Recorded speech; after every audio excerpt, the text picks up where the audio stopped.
3 years ago, two friends and I took a camping trip deep into the Granite Plains in South Australia.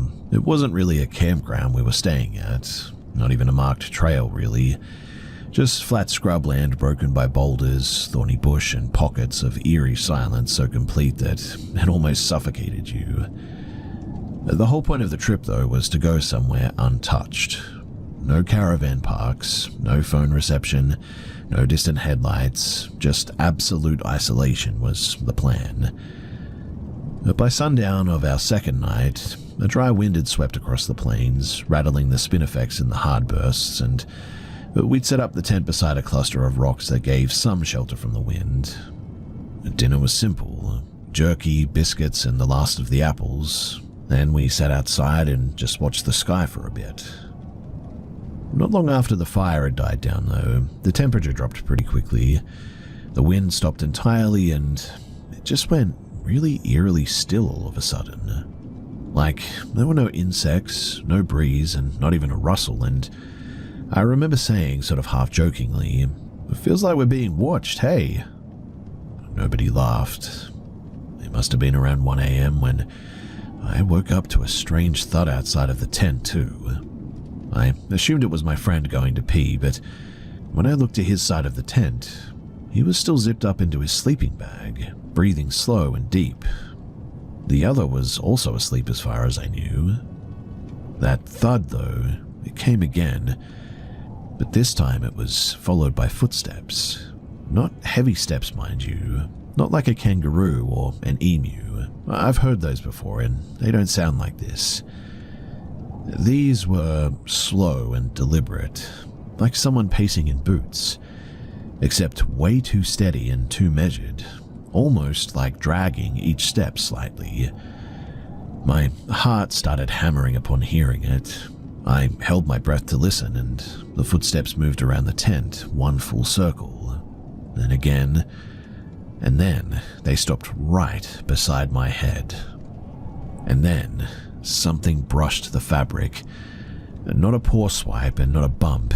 It was the distinct shape of a hand. 4 long fingers pressing in slowly, feeling the material, moving the way that a person tests the texture of a curtain. Also, the temperature inside of the tent, it dropped instantly. It was like we were in a refrigerator all of a sudden. My friend whispered, barely audible, "Do you hear that walking?" I didn't answer, because the hand, or whatever it was, slowly dragged downward until the pressure disappeared. We waited. Minutes stretched long enough to feel like hours, and then something exhaled just outside. It was the faintest, weird sort of wet sound, like a breath drawn from teeth, but with spit in it. My friend mouthed, "Say something." I shook my head violently. The footsteps started again, circling faster this time, gravel crunching, brush snapping softly. Then it stopped on the opposite side of the tent from before. I noticed a shadow passing across the thin nylon, tall as well, too tall, with oddly shaped sort of angles at the elbows or the shoulders. I couldn't tell, it was hard to make it out, but it looked sort of like a person but stretched the wrong way. The shadow bent as if leaning down to listen. After maybe 30 seconds of unbearable stillness, it moved away, quietly, smoothly, like it knew exactly where to place each step. I can assure you as well that I did not sleep after that. In fact, we both stayed awake the rest of the night, waiting for whatever that was to return. But thankfully, it didn't. Just before sunrise, though, when the sky was going grey, we stepped outside to check the campsite, and there were footprints, but not clear ones, just really weird sort of long impressions. It was almost like a person had walked barefoot, except the shape wasn't right. It was too narrow at the heel, too long at the front, and no clear toes. They circled the tent twice from what we could make out, then veered off into the brush and disappeared over the rocks here. We left within 15 minutes, packing everything in complete silence, and none of us looked back. To this day, we still argue about what we actually saw or what we actually heard. The others say that it might have been a person living out there illegally. They think that it was maybe an animal with deformed tracks, but I can tell you this much. Whatever circled our tent, it definitely walked on two legs. Whatever touched the tent, it certainly had fingers. And whatever made that shadow, it wasn't shaped like any person that I have ever seen.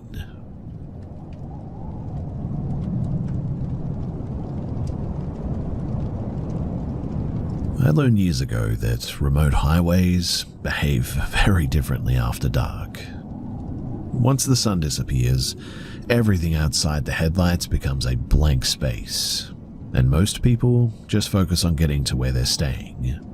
That was the plan one evening in early 2016, when I was traveling through the Sierra Nevada region in California with my partner Elena, her brother Mark, and Mark's wife Dana.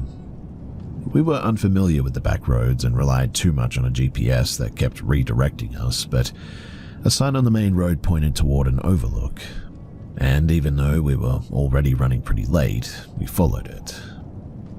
That detour took us onto a narrow, uneven road that hugged a steep descent. The drop-off on the right side was severe enough that none of us talked for about several minutes. Eventually, though, the road widened and a lodge came into view, built directly into the slope as if it had been anchored there decades earlier. It was called the Old Ridge Inn, though there was nothing particularly ridge-like left around it, just tall, dark timber and a long balcony overlooking a fast-moving creek. The man checking us in, he introduced himself as Mr. Halpern. His clothing didn't match the environment at all, though. He wore a dated formal suit that looked like it belonged to a different era. His posture was straight, his expression neutral, and his greetings were clipped and practiced. When he smiled, it felt automatic and sort of ended abruptly, like he shut it off mid-motion, and he moved slowly as if he was memorizing each of our faces.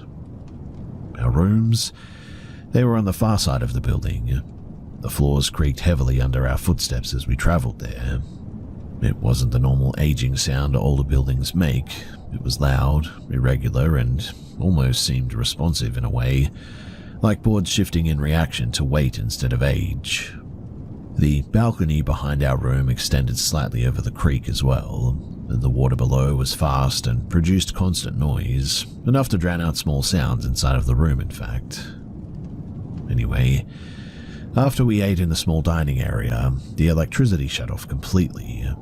Power cuts weren't rare in that region, so the staff left lanterns in the rooms, and with nothing else to do, we stayed inside and just talked for a while. The conversation stayed light at first, but the atmosphere shifted because the building felt different without light or background music, I guess. Sometime after 10 p.m., I stepped out onto the balcony to get some fresh air. The temperature had dropped, and the only illumination came from the moon reflecting off the snow higher up on the slopes, and while looking across the opposite hillside, I saw several moving lights spaced evenly apart, descending in a straight line. I called the others out to come and see it. Mark thought that they might be hikers returning from some trail, but the speed and the distance between the lights were too consistent.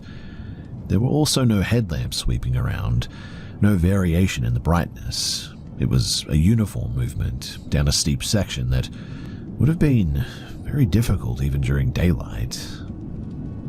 When they reached the creek bed, the one across from us, the lights paused. Then, one by one, they flickered out. We heard nothing. No shouts, no movement, including after the lights disappeared. The hillside went completely dark again within seconds. The four of us, we stayed on the balcony trying to work out through possible explanations. None of them fully made any sense. I mean, the path the lights followed wasn't a trail. The positioning was too exact to be random. The quiet was unusual considering the terrain. A few minutes later, a voice called from below the balcony, though. We all stepped back because it came from a part of the garden where no one had been earlier. It was Mr. Halpern. He stood on a small patch of cleared ground looking straight up at us, the lantern beside him lit only part of his face. He asked if we had seen the group passing through. His tone wasn't surprised or concerned. It sort of sounded like he was mentioning something ordinary. Mark asked who they were, and Halpin explained that hikers sometimes cross the hillside at night for reasons specific to their organization or something. He didn't elaborate and didn't seem interested in providing any more detail either. When Dana asked why their lights had gone out all at once, Halpern said that the terrain near the creek, it was unstable and that groups sometimes chose to continue on foot in the dark there. Even as he said it, the explanation just didn't align with what we saw. Navigating that slope without lights in winter conditions, it was unrealistic, really.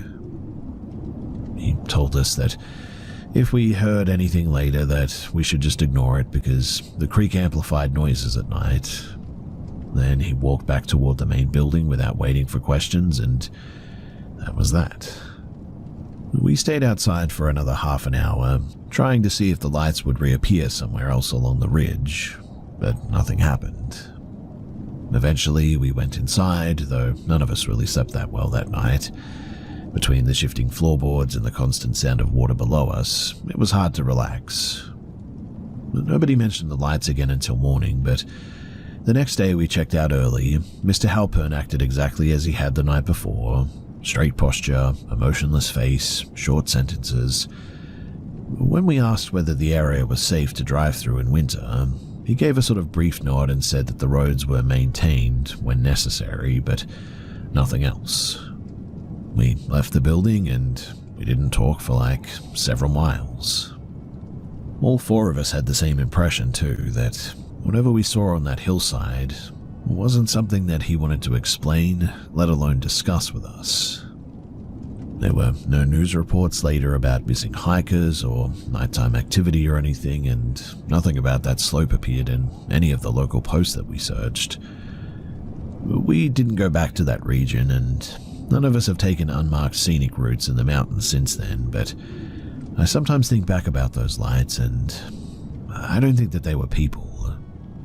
I think that they were something else.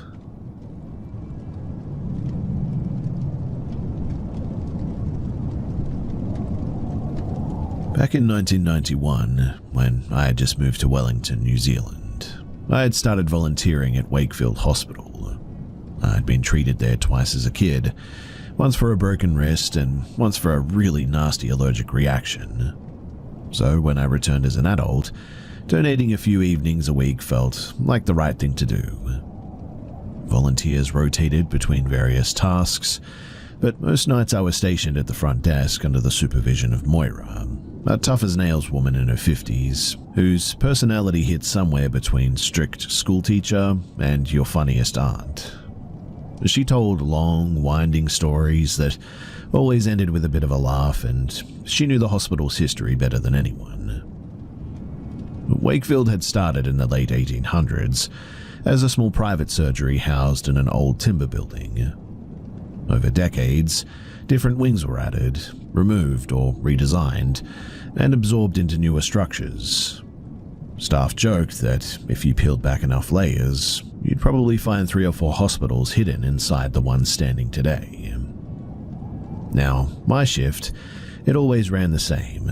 Arrive at 5:30 p.m., assist with deliveries and visitors' passes, grab a quick meal around 8, and then run paperback between departments until I clocked out at 10.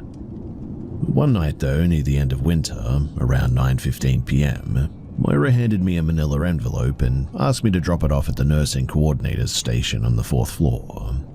It wasn't a part of the building that I'd been to before, but she gave me directions, well, sort of anyway. But Moira's directions were usually more like suggestions, really. But I took the lift up and I immediately felt lost. After trying 2 different hallways though, and looping myself back to the same vending machine 3 times, I decided to start fresh and push through the first door I saw that didn't look restricted. The moment that I stepped inside, the atmosphere changed. Instead of the bright clinical corridors that I knew, I found myself in a really long passage lit by unusually dim wall sconces. The floor was covered in pale green linoleum and it was patterned with tiny squares, the kind that you'd expect to see in something like the 1950s. The air smelled faintly of old varnish and something sterile but outdated, like an aged dental office almost, but for a moment I wondered if I'd stumbled into one of the original hospital wings that Moira always talked about. I had no idea anything this old was still intact. A narrow staircase led downward on the right, guarded by the wrought iron rail. Halfway along the hall, I noticed a recessed drinking fountain, one of those sort of deep ceramic types with metal push levers that they haven't installed in ages. But something felt off. There was no signs, no exit arrows, no modern safety labels. Nothing. And the place was silent in a way that hospitals rarely are. I shook off my unease and started walking toward the door at the far end. If anything else, it had to lead to somewhere, right? About 10 meters in, I slowed down. Something, though I couldn't see it, was stopping me. It wasn't a wall and it wasn't physical, but every step forward felt like wading through thick, resistant air now. I leaned forward, pushed my shoulder through the space, and that was when something pushed back. My mind jumped, bizarrely, to an article that I'd read years earlier about historical perception. The idea that if time travel were somehow possible, you wouldn't actually interact with the past, that you'd see it like a scene behind glass. That memory made my heart drop a bit, because the sensation that I felt, being held back by nothing, fit that theory uncomfortably well. For a few seconds, I stood completely still, listening, and I swear that I could sense movement deeper down the hallway. Not footsteps exactly, but just the impression of people going about tasks that I couldn't see. The feeling was so strange, so heavy that I instinctively braced my palms against the invisible pressure and forced myself forward, inch by inch, and the resistance gave way, like pushing through a thick membrane. When it finally let go, I almost stumbled. I hurried to the door, shoved it open, and found myself stepping out into a brightly lit, thoroughly modern nurse's station, less than 20 feet away. I must have looked rattled because one of the nurses immediately asked if I was all right. I handed the envelope over with shaking hands and asked where this hallway even was. She gave me a puzzled look. "There's no hallway on the other side of that door. That's just a storage closet." I turned and, sure enough, the door that I had come through was labeled cleaning supplies. By the time that I followed the normal hallways back to the front desk, it was now 10 p.m. Moira was waiting for me, arms crossed. "You vanished," she scolded. "Did you get lost flirting with one of the registers? Honestly, half of them think that they're God's gift." I told her the only version that she might not laugh at, that I accidentally wandered into some old corridor during renovations and I got stuck behind a stiff door. But she burst out laughing anyway. "There hasn't been a usable original hallway in that part of the building for decades," she said. "They gutted it in like the 70s. Come back next shift and I'll show you." And she did. 2 days later, she literally dragged me upstairs and we checked every door, storage closet, utility room, and emergency exit. And nothing resembled the space that I know that I had walked through.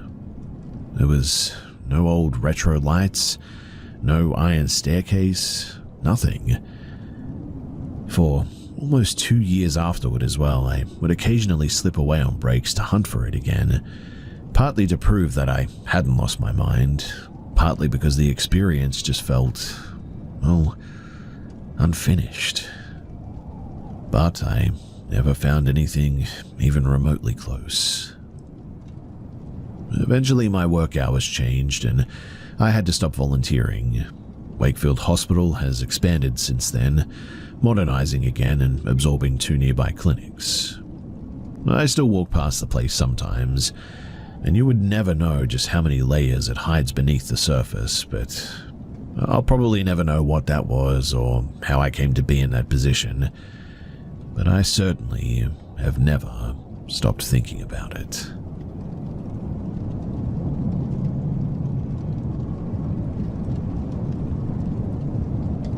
I've put this off for years now, mostly because it still makes my chest tighten when I think back on it. But after seeing other people share their own strange experiences here, I figured that it might be finally time to lay my one out. Who knows, maybe it'll help someone or at least keep them from wandering down the same path that I did. When I was 22, this would have been late 1998 into early 1999, I lived in a small flat above a laundromat in Bristol, UK.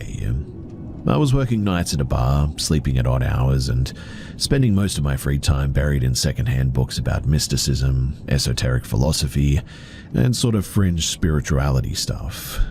I told myself that it was all just curiosity, but looking back, I realized just how aimless and cracked open I felt during that time.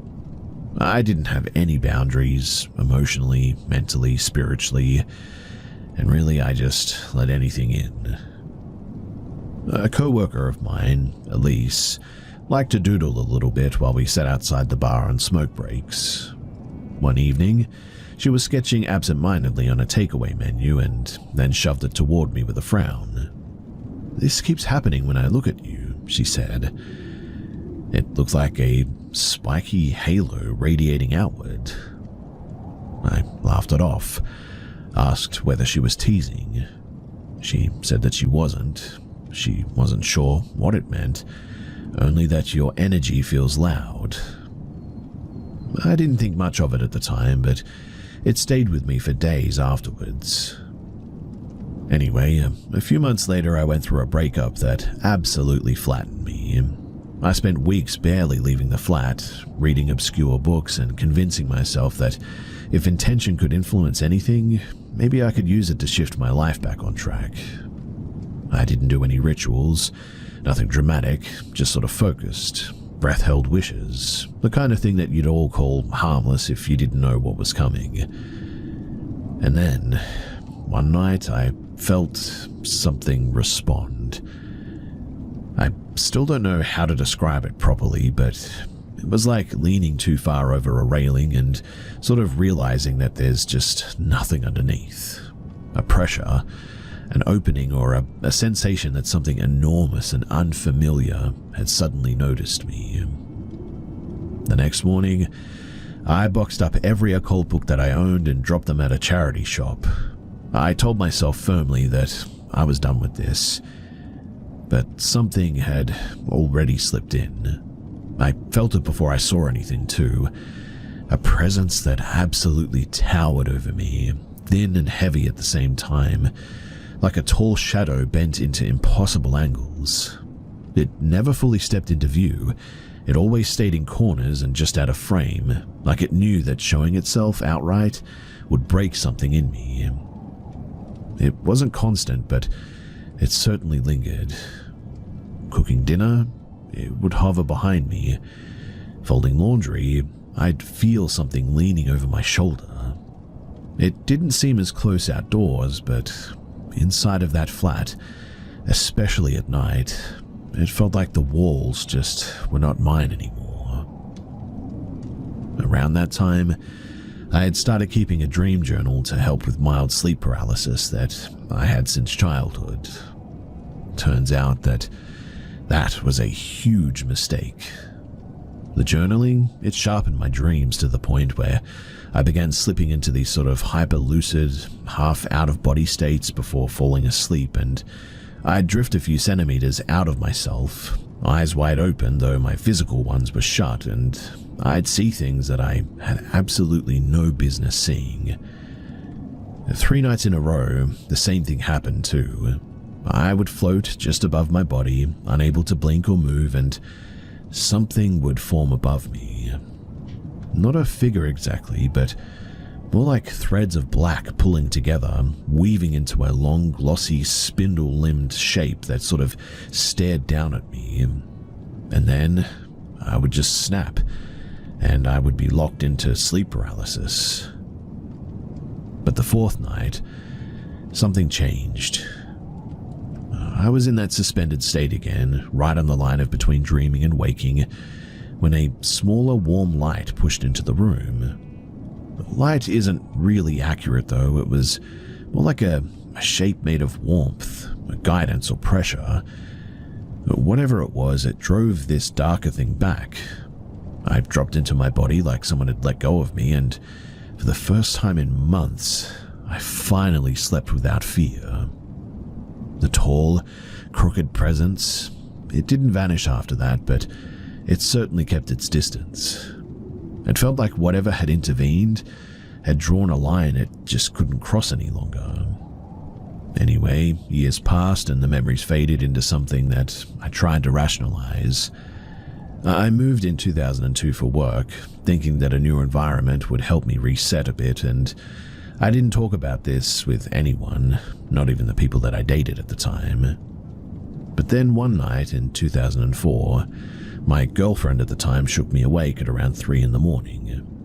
"Something's standing in the hallway," she whispered. My stomach instantly dropped. I had not told her a single thing about my past experiences, not even one, and she refused to go back to sleep until morning light came in. When we talked over breakfast, she told me that the women in her family had sight, though not in a sort of religious sense, more like an inherited intuition mixed with whatever folk beliefs get passed down quietly. She insisted that something was attached to me and that her aunt could perform a cleansing ritual from her family tradition. I declined, and that relationship ended not long after that. The years that followed, they were not kind. Several personal losses hit one after another. I slipped into depression, drinking too much, running on empty, and eventually I moved again, back to Canada where I had grown up, and at the urging of a co-worker, I signed up for a week-long retreat hosted by an Indigenous group near Thunder Bay, Ontario. It was structured like an intense sort of coming-of-age rite sort of thing, fasting, time alone, then purification, ending with a sweat lodge ceremony. By day 5, I was physically drained and mentally stripped raw. And when the final night came and we crawled into the sweat lodge, heat pressing in from all directions, something inside of me felt like it was coming apart all of a sudden. When I stumbled out into the cool air afterward, an elder guided me to sit on a stone. I was shaking so badly that he had to steady the water bottle that he had given me. "You're carrying less now," he said quietly. "Something had been eating at you for a long time." I didn't tell him a word of my history, not even a sentence, but he said it with the certainty of like someone naming the weather. He brushed his hand lightly through the air beside me and nodded. Whatever that was, it's now gone. And for the first time in nearly a decade, the air around me suddenly felt empty, in the best possible way, space that belonged to me again. I don't want to make it sound like that retreat magically fixed my life or anything, because it really didn't, but it certainly recalibrated something. I started therapy, running, lifting, eating properly. I learned to pay attention to my mental health instead of trying to bypass it with spiritual shortcuts. And eventually I found yoga, though I pushed that too far once as well, and that's another story for another time, with its own warning attached, but I'll wrap this up by saying this. I don't claim to know what I invited in all those years ago. I don't know whether it was just psychological, spiritual, or something sort of in between, but I do know that there are ways of opening yourself that are far easier than closing yourself again. Curiosity isn't dangerous by itself per se, but curiosity mixed with emotional vulnerability can make you porous to things that you're not equipped to understand. These days, I keep my grounding practices simple. I don't reach for anything otherworldly, and I just make sure that my space feels like mine all the time. I keep lavender and cedar in the house, and whether or not it does anything metaphysical, it keeps me centered. That's enough for me. I'm not trying to scare anyone here or anything, but I only want to say to be careful with what you invite into your inner world. The doors don't always close because you want them shut, and you need to be careful with that.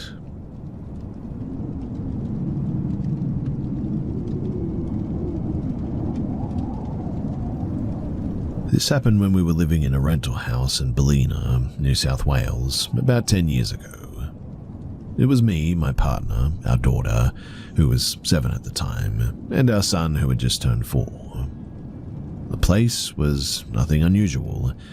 Bright blue weatherboard house, plenty of windows, cheerful neighborhood. Nothing about it felt ominous. I worked remotely as an analyst back then, though, glued to my laptop most days. My partner worked mornings in a clinic in town, and because of our schedules, my son spent most weekdays with me. The house had a second-level living space beneath the main floor, technically not a basement, but more like a converted lower level with a big sliding door that opened to the yard. It was filled with toys and books, and he loved playing down there sometimes while I was taking calls upstairs. It was a little after 1 o'clock in the afternoon on a completely ordinary, sun-soaked weekday, and I remember because I had just made a cup of tea and was sitting at the dining table answering some work messages. Nothing felt strange. There was no tension, no odd noises, no sense that anything was off. Then I heard a scream. Not the kind of yell that kids make when they trip or get startled. This was a sharp and raw, pure panic scream. I instantly dropped my mug and sprinted toward the stairs. I was so sure that he had broken a bone or gotten his hand caught in something that I was already running through first aid steps in my head. Halfway down the stairs, I saw him bolting up toward me, red-faced and shaking. I grabbed him and checked him over, but there were no injuries, no scratches, nothing. So I asked him what had happened. He looked over his shoulder, eyes wide as coins, and said, "There's a bad person down there. Not a monster, not a shadow, or not something scary, but just a person," is what he said. The lower level could only be entered from the inside of the house, and the yard facing the doors had deadbolts on them that we kept locked pretty much always. Which means that really nobody could have gotten in without us noticing it. There wasn't even a path behind the house. Now, before I could say anything else, the sound started. Heavy footsteps, not subtle and not creeping. They came up the stairs in violent, deliberate thuds, each step landing hard enough that I felt the vibrations through the wood underneath my own feet.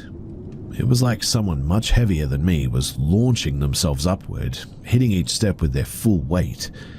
And it was close, 5 or 6 steps below us at the very most. I could feel the rapid rhythm of the impacts through my feet, and my son clung to my shirt so tightly that he stretched the fabric. I froze for a split second. I genuinely thought that someone had broken in and was sprinting toward us, but the stairway was directly in front of me and nothing was visible. There was just the sound and the shaking wood, which I could see the wood bending. Then it stopped midway up the staircase. The footsteps just ended. No door, no turn, no retreat. It was just gone. I instantly rushed upstairs with my son, shut the hallway door, called my partner, and then called a neighbor to come and check the lower floor with me. We walked the entire level, every corner, every cupboard, behind the curtains, beneath the furniture. Nothing disturbed, nothing missing, and no sign of any intruder.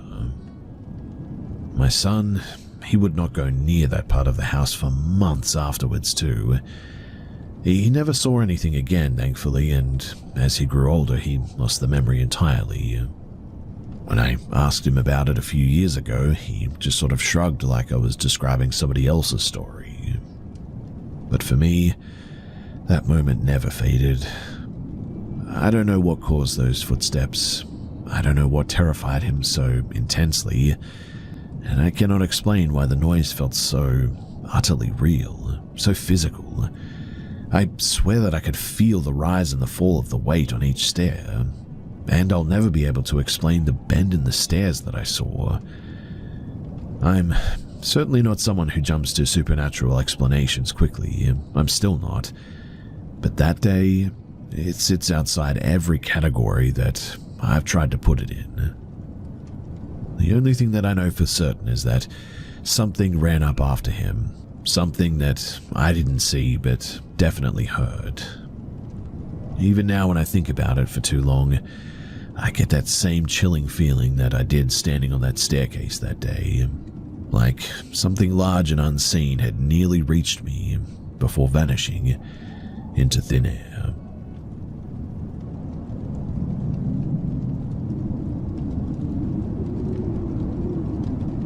I never meant to spend decades thinking about something that lasted less than a minute, but memory is strange in that way. Certain moments cling to you for reasons that you don't fully understand. I wasn't interested in strange phenomena back then, and I certainly wasn't looking for anything unusual. It was just an ordinary evening in Hobart, Tasmania, sometime in late July of 1999, cold enough that the windows would fog if you breathed too close. I was upstairs in my room, half-heartedly sorting through homework, when I was hit with this sudden sharp feeling, like someone nudged the back of my mind and told me to stand up. No sound, no movement, just that odd intrusive urge to sort of look outside. I wandered over to the small window facing the street and leaned close to see past the reflection of my own face. I tipped my head up, and that's when I saw it sliding over the rooftops, almost directly above our house.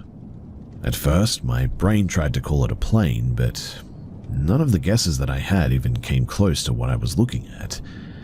It drifted overhead with a stillness that felt impossible, a broad, rounded shape with a sort of faint sheen to it, as though the surface absorbed light instead of reflecting it. What struck me most was its silence, though, like absolute silence, the kind that made the hair on my arm stand up. If it had been any lower, I swear that I could have reached out of the window and touched it too. The craft was larger than any city buses that rumbled through our suburb, perhaps even longer, and shaped a bit like a curved disc with what looked like a raised section at the center. Dotted across the underside were clusters of like dim lights, pale yellow, dull red, and a handful of sort of bluish white ones that seemed to pulse faintly, almost like breathing, and the lights weren't arranged symmetrically, which made it feel less mechanical and more organic in a way that I still struggle to describe. The object angled slightly as it moved, giving me a clearer view of its side. There were what looked like narrow slits or panels that glowed from within, though the glow wasn't strong enough to spill into the houses below, and I couldn't make out any texture to its surface. In fact, it looked perfectly smooth, like polished stone or wet metal. It moved slowly, steadily, gliding without any wobble or vibration. No wind followed it, no hum, no disturbance in the cold air. I watched it drift toward the distant hills behind the city, shrinking as it ascended until it became a faint blot against the dark sky. During the whole thing, though, my mind couldn't latch onto a single familiar explanation for what the heck this was. It was like trying to name a color that you've never seen before. I remember gripping the window frame so tightly that my fingers ached. My heart wasn't even racing, though. I think I was too stunned for fear to even kick in.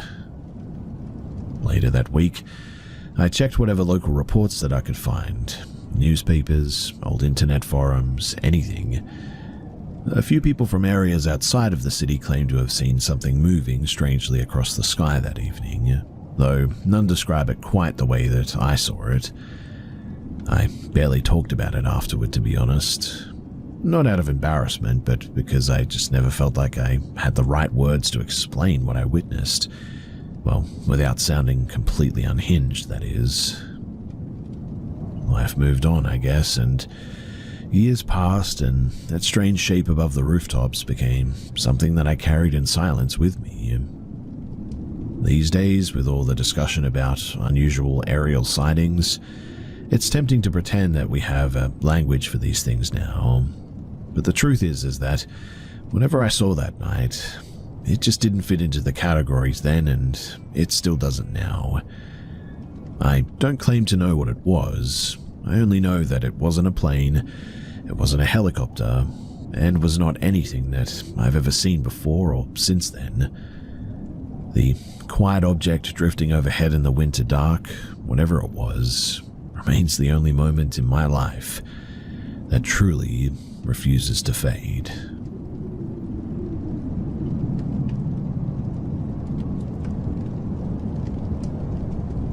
It was late February of 2022, during my 4th year at university. There was a small family gathering at a boutique lodge my dad had rented, and since I was living in student housing only a few suburbs away, I figured that I would walk there instead of catching a ride. I'd been to the lodge with the family half a dozen times by now. Barbecues, birthdays, random weekends. The route was painfully simple. Hop off the bus, take a single long road toward the coast, turn once, and the lodge sat right at the end. My brother joked that even he couldn't get lost, and he once ended up at the wrong campus entirely. But this was the first time that I was heading there alone, you see. I arrived at around 1:15 p.m. The sky was cloudless, the street looked normal, quiet houses, trimmed hedges, the distant rumble of the ocean. I turned down the road that I had taken every time before, and I started walking. But somehow after a few minutes, I was back at the exact same corner where I had begun. Same trees leaning over the pavement, same little post box with a peeling number 47. I actually laughed out loud, assuming that I had zoned out scrolling on my phone or something. I tried another turn, and another, and straight, left, slight right, but it didn't matter. Each path curved back to the same corner like the streets were folding in on themselves. It didn't feel like getting lost, it felt like the neighborhood was sort of rearranging behind me. That's when it hit me too. The silence that I hadn't noticed. There wasn't a single person walking their dog, no cyclists, no cars rolling past, not even the sound of a lawnmower, which here is basically unheard of in the summer weekends. In any case, my dad called, irritated that I wasn't there yet. He tried giving me directions, go past the roundabout, look for the white fence, but everything that he described might as well have been in another country. Nothing matched anything around me, and eventually I hung up because hearing his voice made the whole thing feel more surreal. After almost an hour of looping the same few streets, my legs were absolutely shaking. I dropped onto the curb, poured warm water from my bottle over my face, and tried to steady my breathing. The sun was baking the pavement, the air felt dead, and for a few minutes I just sort of sat there staring at the stillness, wondering if I was dehydrated or disassociating or maybe even just losing my mind. Then, like a cut in a film, someone was standing halfway down the road. There was no approaching shape, no footsteps, but one blink the street was empty, and the next there was a figure just there. It was my dad's cousin, Joanna, and I hadn't seen her in years. She waved at me like it was the most normal thing in the world and told me that she had thought that she saw me walk past earlier. She pointed down a side road that I swear that I hadn't seen there like 10 seconds before and told me to keep straight. I followed her instructions, and within 5 minutes I was now at the lodge. Sunbathers, traffic, chatter, normal life all around me again. I did tell my dad the whole story, but he brushed it off as heat exhaustion or me missing a turn. I tried to believe that too. I really did. Months later, I mentioned it casually to my aunt during a family dinner, and she froze before I even finished. She then told me that she had had the exact same experience near that same intersection 15 years earlier, wandering in circles in daylight, every route folding back in on itself at the same point, the streets emptied out like someone had pressed mute on the world. She said that a few other locals had mentioned the same thing too, always within the same handful of blocks and always on blistering hot days. She even told me the name that some older residents use for it, a turning pocket, a place as they describe as where you walk right but the world gently pushes you left. Honestly, I still don't know what happened to me. I don't have any explanation that fits cleanly, and all I can say is that for a little while in a sunny suburb, I knew like the back of my hand that I walked into a place that didn't behave the way that a normal neighborhood should, and I still don't know why. If anyone has gone through any sort of similar situation to this, then I would really love to hear about it. It's been 2 years since then, and I still replay it more than I want to admit in my own mind, so if you have any explanation as to what this is, then please do share.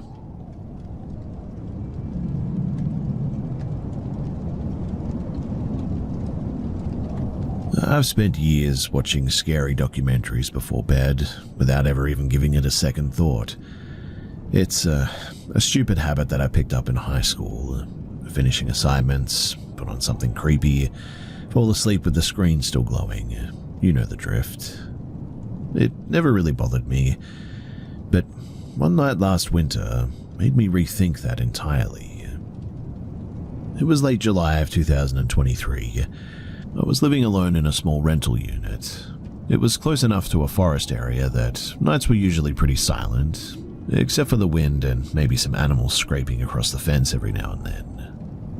Anyway, around midnight, I reheated leftovers and put on an old documentary about an exorcism case from the 70s.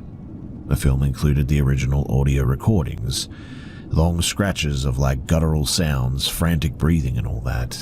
The kind of sounds that really get under your skin, even if you don't think anything supernatural is going on. By the time that it ended, I felt this really uncomfortable sort of buzzing in my head, like I'd overlooked myself.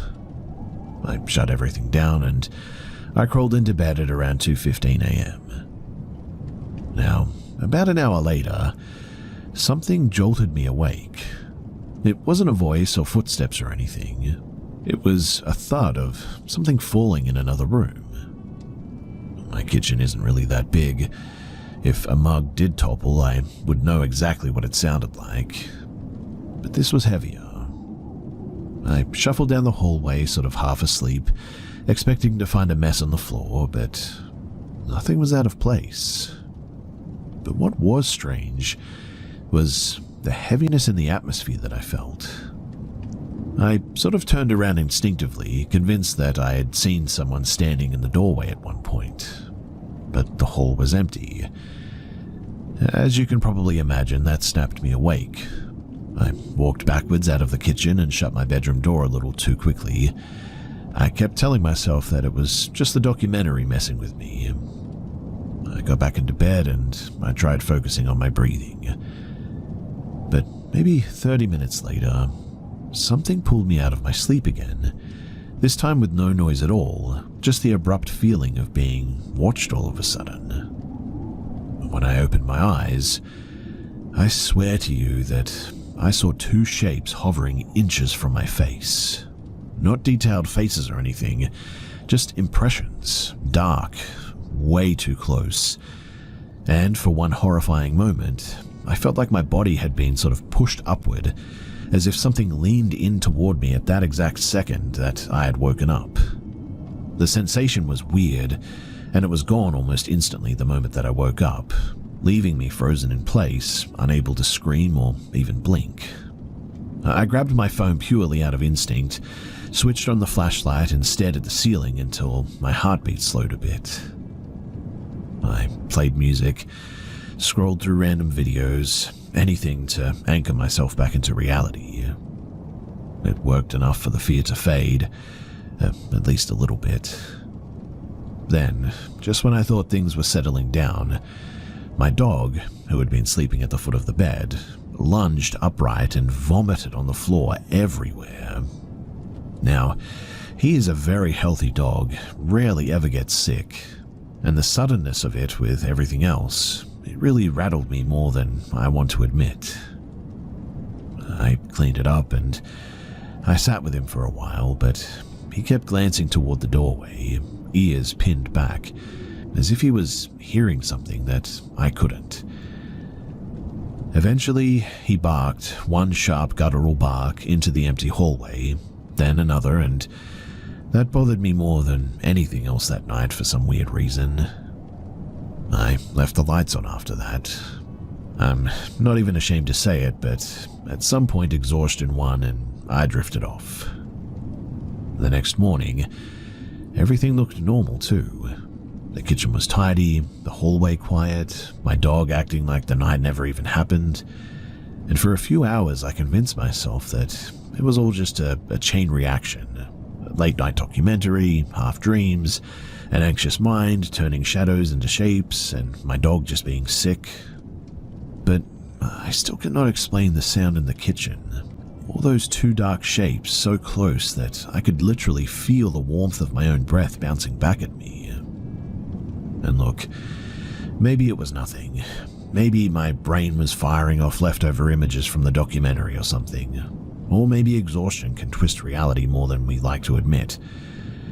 I don't want to jump to the supernatural explanation, but whatever happened that night, it didn't feel like imagination. It felt like something brushing up against the edge of my awareness and then sort of slipping away before I could understand it. I've been watching horror stuff right before bed still, and that's as far as my conclusions really go at this point. Beyond that, I honestly don't know what to make of any of it.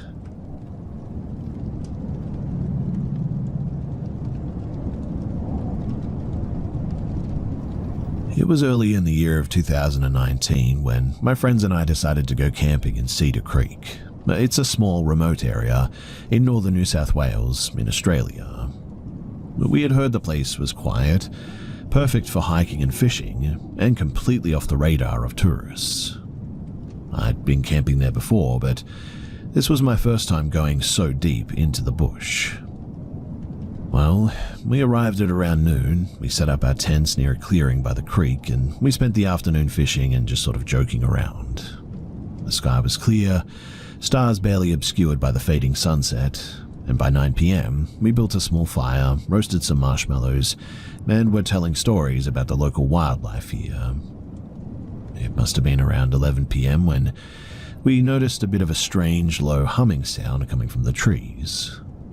At first we thought it was maybe a generator or a truck off in the distance, but there were no roads within a few kilometers from here. The hum was steady as well, metallic, and it didn't match any animal that we knew of. Then, one of my friends, Jamie, he pointed upward. At first I thought that he was joking, but there it was, a pale circular light hovering silently over the treetops, moving in a very smooth, almost deliberate pattern. No blinking navigation lights, no sound besides the hum, nothing that resembled any helicopter, plane, or drone that I'd ever seen. We froze, and none of us had ever witnessed anything like this. The light descended slowly toward the clearing, stopping just above the tree line. Its surface looked smooth and reflective, and from what I could make out, there were no visible seams, there were no engines or propellers or anything. Instinctively, we ducked behind our tents, whispering frantically about what to do. The hum, it grew louder, vibrating through the ground beneath us, and it felt weirdly unnatural, heavy as if the air itself was charged all of a sudden. Then, just as suddenly as it had appeared, the light shot upward at an impossible speed, disappearing over the horizon in a blink. We each just sat there, in stunned silence, hearts racing, not knowing what to say. My phone, which had full battery earlier, showed no signal and wouldn't turn on properly. The compass app spun wildly, refusing to point north any longer, and it was like every electronic device around us had just been affected. None of us spoke for the rest of the night. Sleep was impossible for pretty much all of us. Every rustle of the trees, every snapping branch, it sounded like something moving through the underbrush, watching us. That was probably just paranoia, but still, it was definitely hard to sleep. By sunrise, we had packed up and we left the campsite faster than I had ever moved before. On the way back, I noticed strange circular impressions in the ground, though, where the clearing had been, and the grass was flattened into perfect concentric rings.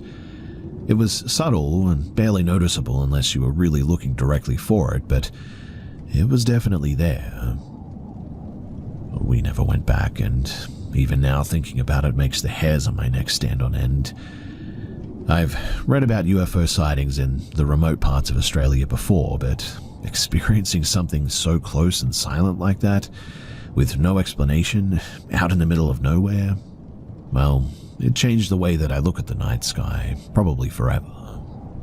Sometimes, too, when I'm driving late at night in like rural roads or somewhere dark, I always remember just how close it felt and how small we all felt, and how completely powerless that we were in its presence.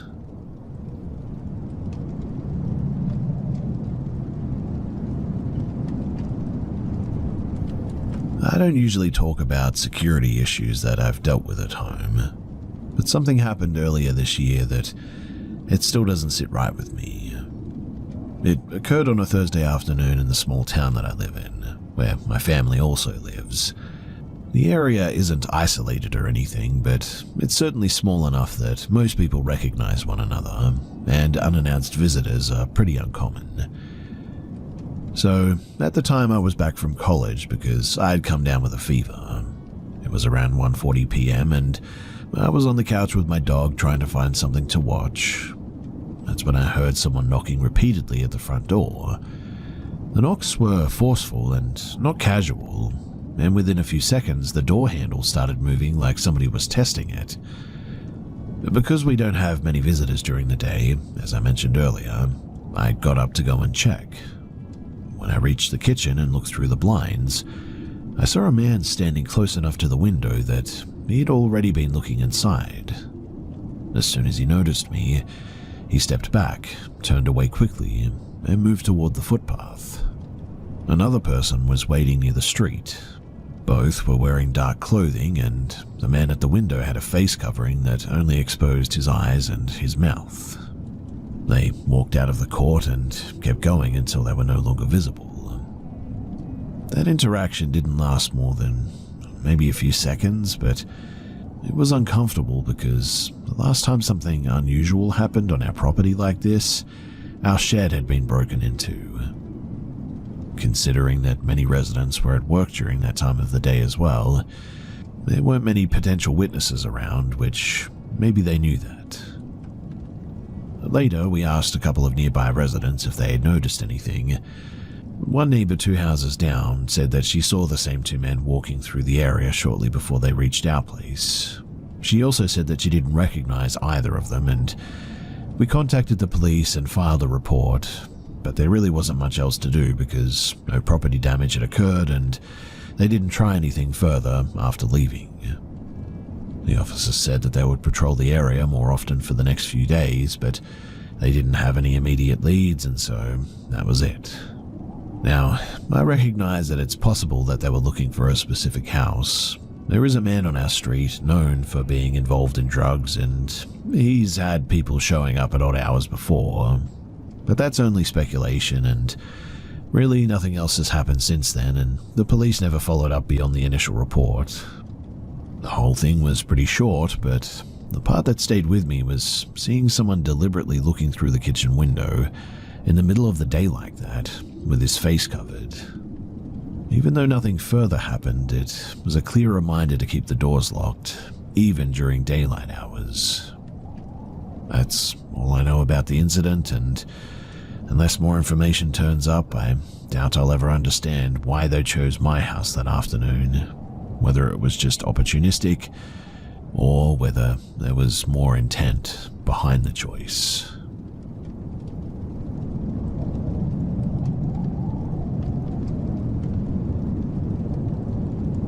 I hadn't thought about this incident for years. That is until my sister mentioned something unrelated that brought it back to mind. It happened when I was pretty young, living in a low-income neighborhood.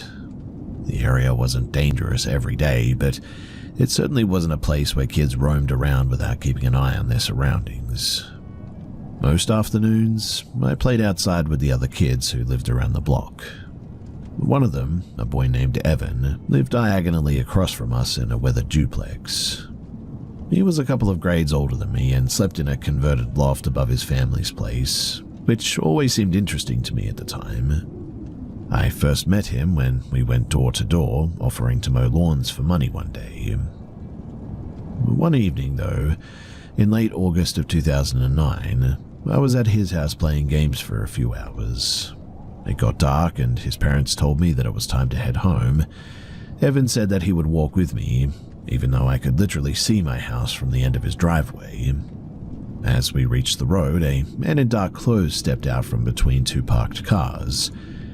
He had a black hoodie pulled tight around his face, and the way that he approached didn't look casual. In fact, he walked directly toward us without any hesitation. He asked us, "What are your names?" I didn't want to answer because the situation felt off.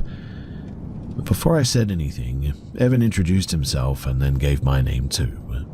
The man followed up by asking what we usually did outside, and Evan mentioned the small pool table upstairs. The man still hadn't shared anything about himself. No name, no reason for talking to us. He then asked, "Where are you both living?" That question shifted the whole situation from strange to concerning. I already knew by that age that we weren't supposed to give out personal information to adults that we didn't know. So I pointed at a house that wasn't mine and said that that's where I stayed. Evan immediately contradicted me though, and pointed directly at my house. I felt trapped because now the man had accurate information about where I lived. The man looked at me again and said, "Which place is yours?" I tried to stick to my lie and argued with Evan, who genuinely didn't seem to understand why I was doing it. The man watched us argue and then said, "It's all right, just tell me." The way that he said it didn't feel friendly. I doubled down and repeated the lie, saying the house that I pointed to was mine and that Evan didn't know because he had never been there before. When the man still didn't seem convinced, I panicked and yelled that my dad had guns and would deal with anyone who came to our house. None of which was true, but I said it to discourage him. After I raised my voice, though, the man said that he had to leave and he walked off without another word. I ran straight inside as well, slammed the door and told my mum that someone was going to break in because Evan gave out our real address to them. I don't think she was sure about what to make of the story. She told me to calm down and stay inside for the night, and so I did. I struggled to sleep for the next few days because I kept replaying the conversation and imagining the man coming back. I also stopped spending time with Evan after that. I didn't explain it well. I just sort of said that he shouldn't have told the stranger anything, and I think that he took it personally. In any case, we moved to another part of town about a month later due to unrelated reasons. But a few weeks after the move, my mum told me in a really sober tone that Evan had apparently disappeared. His family reported him missing, and some people said that he might have run away. At the time, I was way too young to consider anything else and put two and two together. But as an adult, I've wondered about that night more than once. I don't know if the man had anything to do with Evan going missing, and I cannot assume anything without evidence, but what I can say is that the whole encounter felt wrong from the start, and I still think that my instincts were accurate. I really have no way of knowing what actually happened to him now, but I do hope that he was eventually found because, as far as I know, I don't think that he was.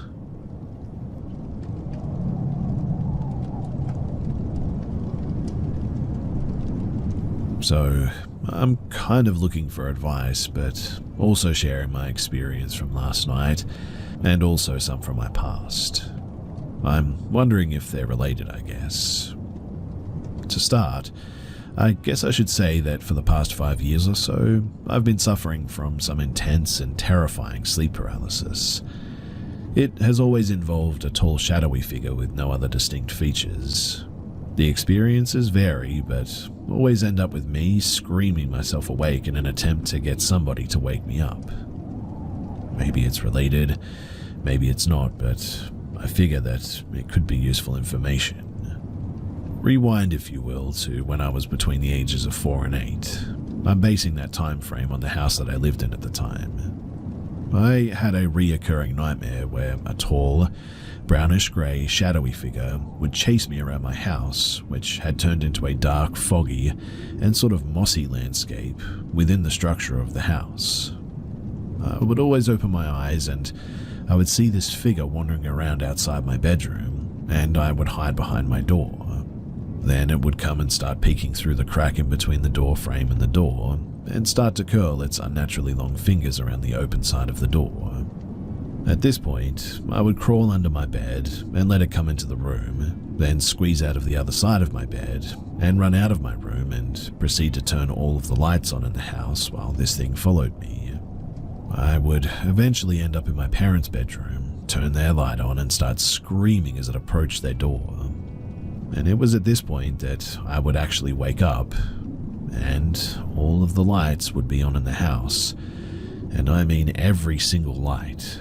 Every closet, laundry room, my sister's rooms, bathrooms, etc. Mind you, nothing different ever happened in the dream, but it did occur frequently. And my parents, they have acknowledged that I was constantly sleepwalking, turning on the lights, so I know that that's not a false memory, but I'm not saying that it can't just be a reoccurring nightmare, and that's it. However, the dreams stopped after we moved out of that house, which obviously was very strange. Fast forward though to when I was 10 or 11. There was one late spring day where nothing particularly interesting happened. I went to school, came home, did my homework, played some video games with some friends, and went home to eat some dinner. After dinner, I took our dog for a walk around our neighborhood.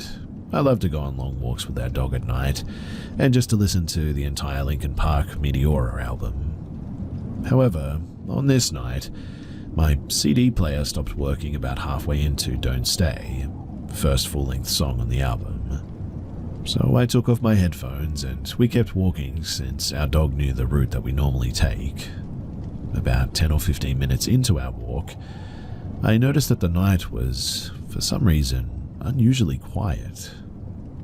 We lived close to a fairly busy main road, and 2 miles from an airport, so ambient traffic and airline noise was really normal here. But this night, I really heard none of it.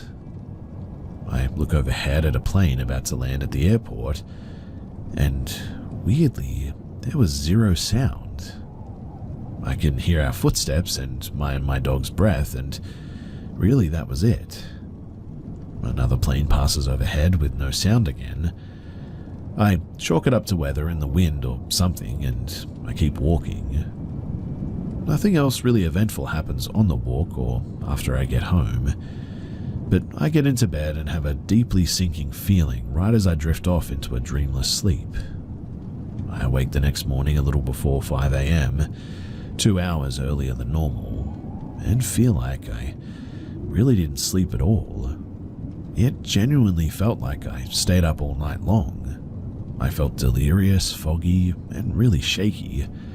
My lower back was itchy, so naturally I went to scratch my itch and noticed 2 roughly quarter-sized scabs directly on my spine, one about a half-inch above the other. Even as I share this, I can still feel where they were as well. Obviously, I freak out and I tell my mum. She says that they are perfect circles as well and asks what I fell on. Mind you, I I didn't fall on or back into anything. I was never laying face down and had something land on me either. There was no blood on any of my shirt as well, which was really strange. They seemed to have just simply appeared, and they were completely gone and healed in 2 days with no scars as well, which, again, it just seems, well, impossible. Anyway, fast forward to last night, a little over 20 years later, and I woke up at 4 a.m. on the dot, wide awake, with the feeling that I was being watched. I sat up in bed and looked around. I didn't see anything worth noticing, so I went outside to get some fresh air for a minute or two and then went back to bed. Right as I was about to fall asleep, I heard something heavy running on our roof. I sat up again to listen for it, but nothing more happened. So I went back to sleep around 4:30 or 4:45. When I woke up to my alarm at 6:30 this morning, I once again felt like I didn't get a single minute of sleep. The way my body felt was very reminiscent of pulling all-nighters at the gaming shop when I was in high school. I decided to check my Fitbit app to see if I just didn't get a good sleep, but it says that I was in a light sleep to awake from 3:25 until 4, and completely awake from 4 o'clock till 5:45. But I know I closed my eyes again and started drifting off well before 5. If you've made it this far, then thanks for hearing me out. If you have any thoughts about what happened to me or advice, then genuinely, I would love to hear it. I need to figure out what happened last night and in my past, and if you have any advice as to how I could do this, then please do let me know.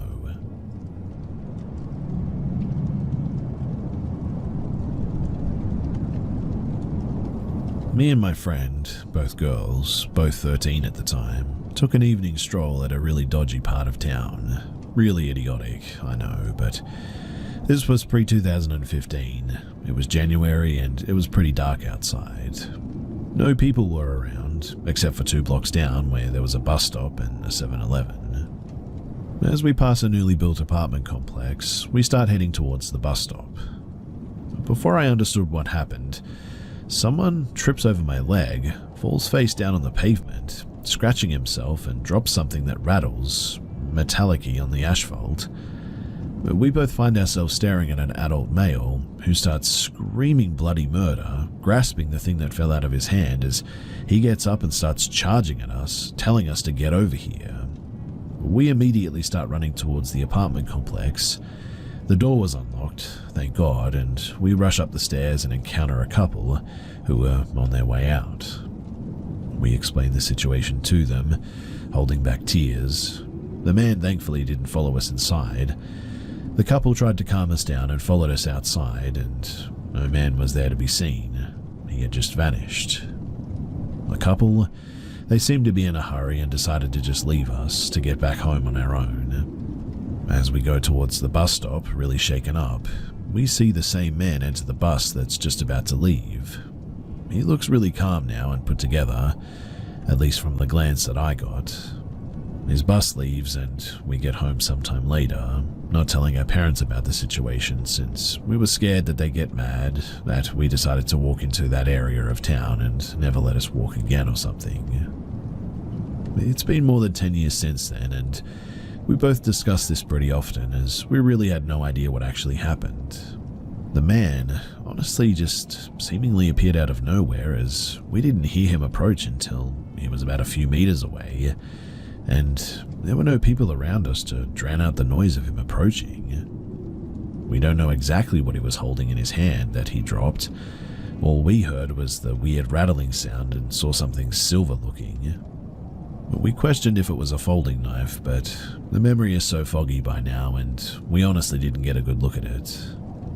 I also don't know how I managed to trip him up either, and why he seemingly stopped chasing us after a few steps.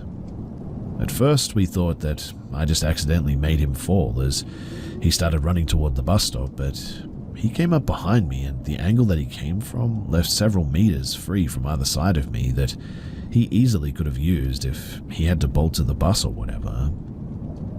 I guess we both just decided to leave it at that as just an accident, but I don't know.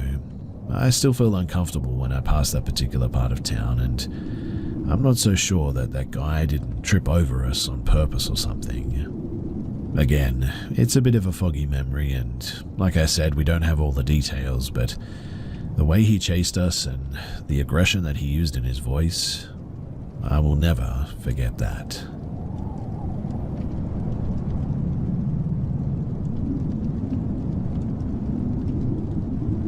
I've never really had any kind of paranormal experience before this, but generally I've always believed that there was more to this life. So, the other week I was sat on my friend's sofa facing his living room door whilst he had his back to it, when I, out of nowhere, saw a long pair of greyish fingers creep around the door, and a woman that I can only describe as the woman from Shutter Island. Literally Google Shutter Island woman and it should show you exactly what I saw. Poked her head around briefly, scanned the room, locked eyes with me, and suddenly turned and disappeared from my line of sight. The weirdest thing is that another friend walked through that door almost instantly after she disappeared and swears blind that there was no one there. I was so sure though that somebody was in the house that we looked in every room twice. I've tripped before years ago, so I know what that feels like, and even then you don't see entities with vivid clarity that I saw her with.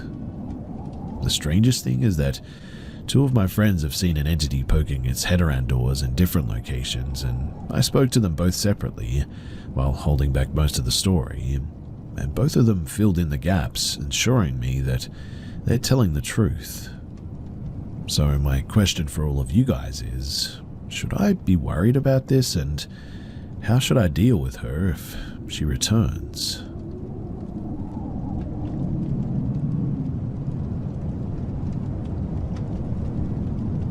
This happened about 21 years ago when I was around 9 years old, but I still vividly remember that day.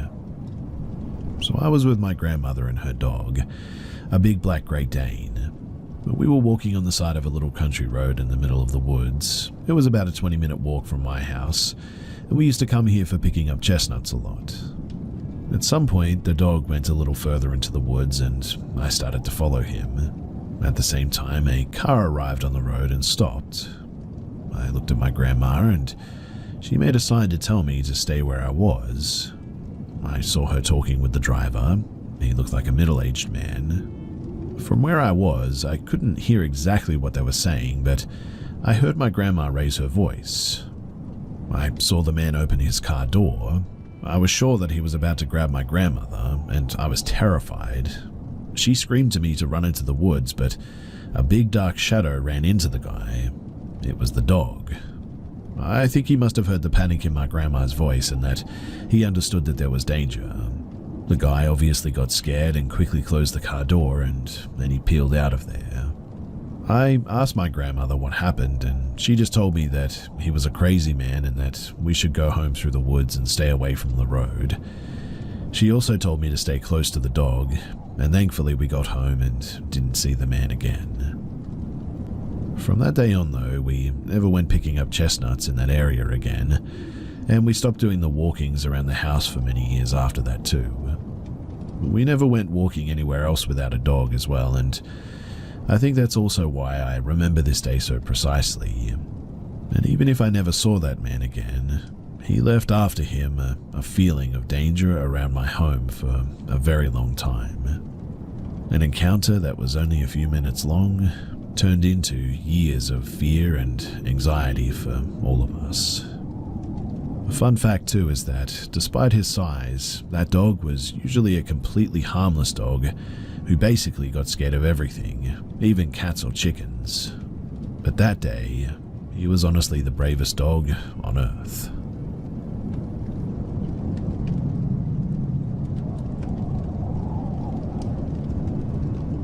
I, a 19-year-old female, have been with my boyfriend, 21 and male, over 4 years now.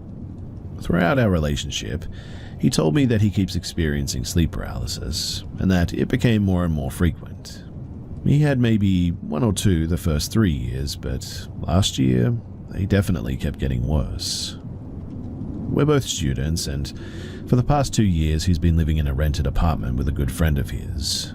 Sometimes I spend the night there as well.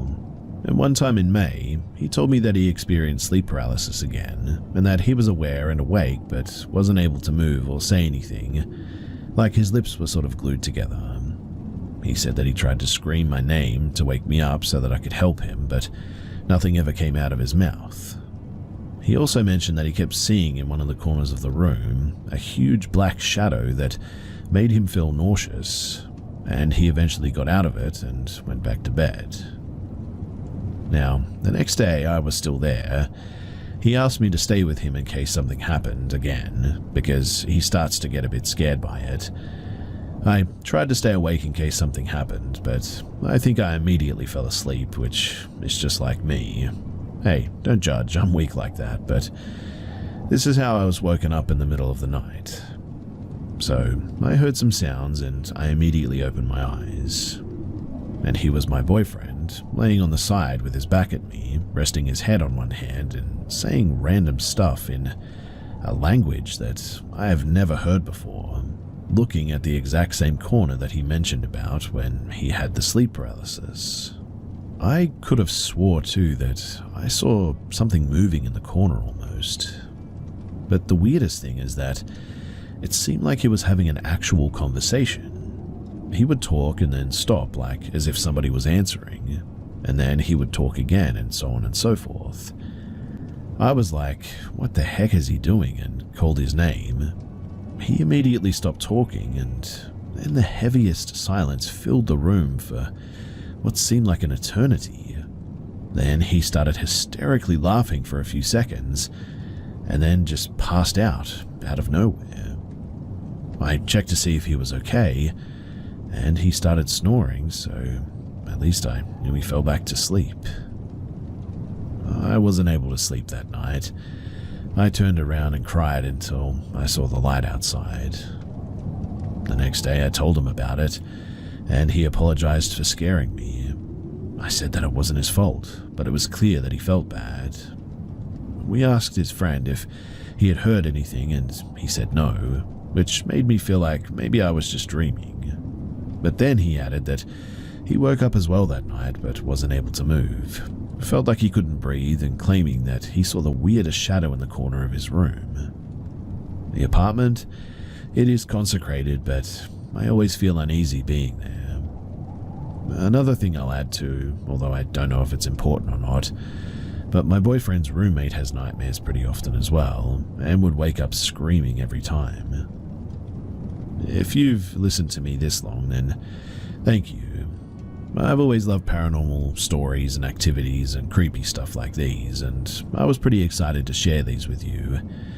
Although I will admit that it is another thing altogether to experience it yourself.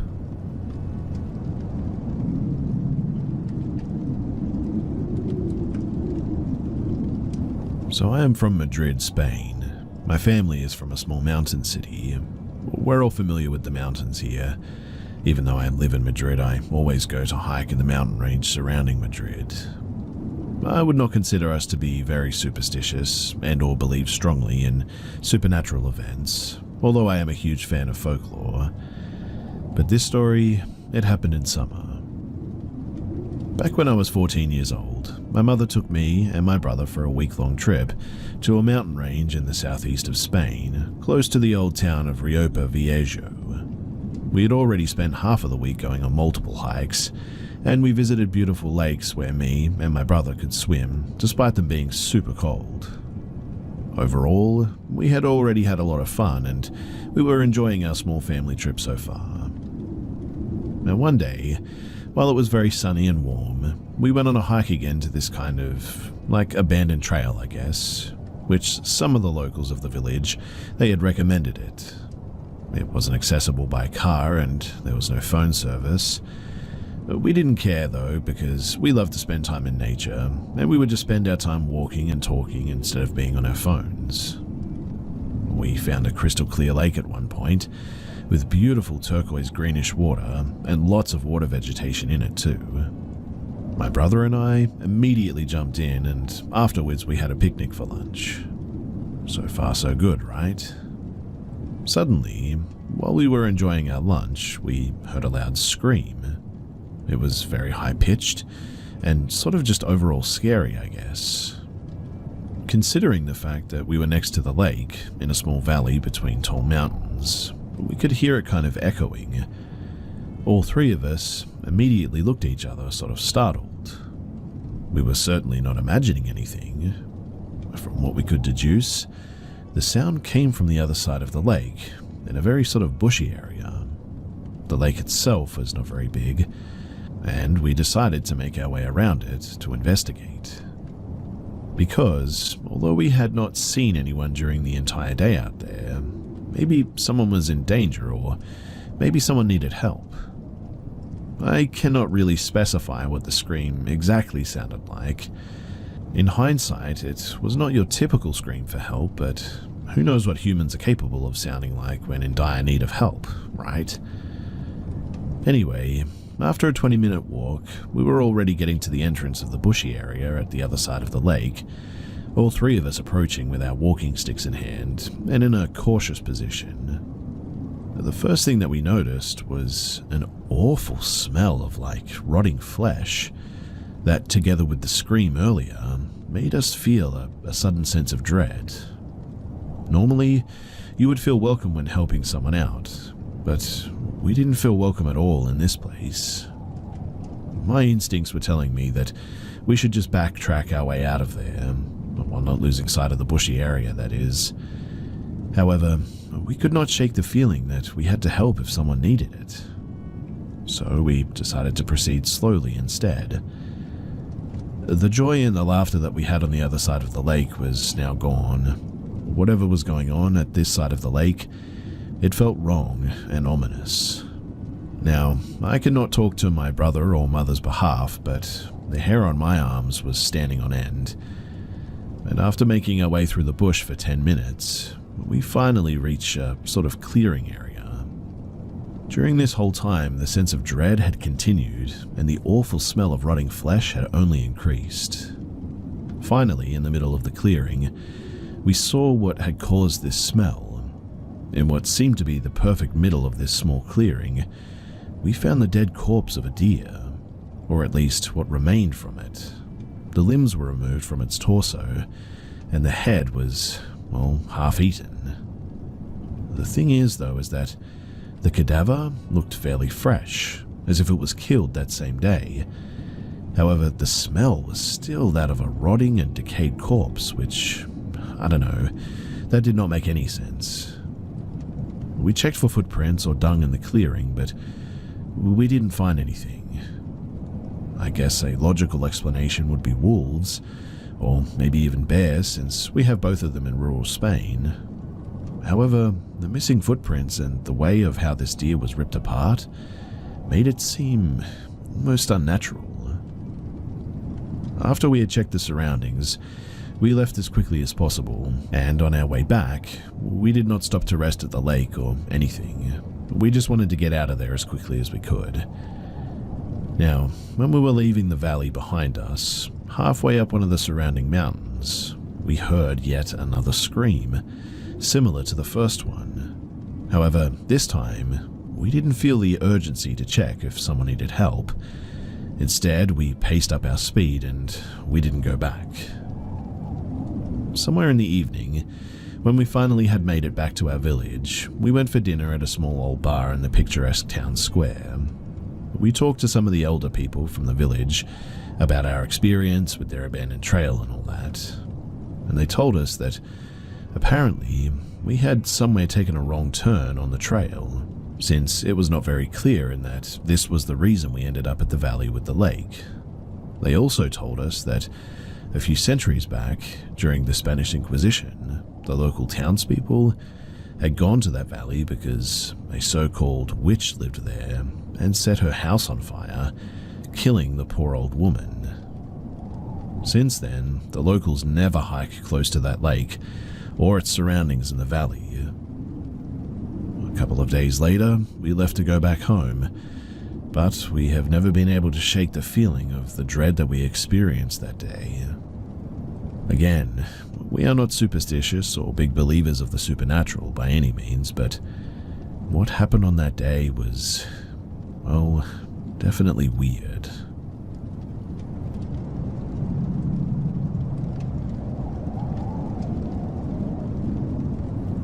I was a third shifter in Wisconsin, US, around 2014, who lived about 20 minutes from my workplace in the country.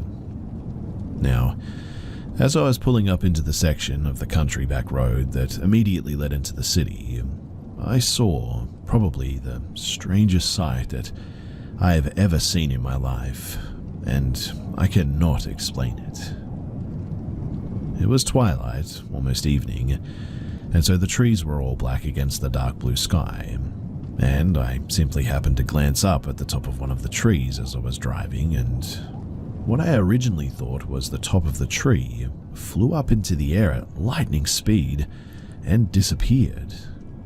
It looked like a humanoid thing with wings, but it was so fast that I could barely make out anything else, but it definitely had legs and wings. It just lifted up. The figure with wings that I thought was the top of the tree just flew up and disappeared, lightning fast. I've never seen anything fly that fast. Honestly, it was like a blink. I remember stopping my car outside of my workplace and just sitting there and thinking about what I just saw and wondering if I was crazy or if I imagined it. We don't have any animals or anything natural that looks anything like that, so I have no idea what it was. I decided not to tell my co-workers or anybody ever except until now because, well, it's been about 10 years and it's bothered me this whole time. Do you guys have any ideas as to what this could have been?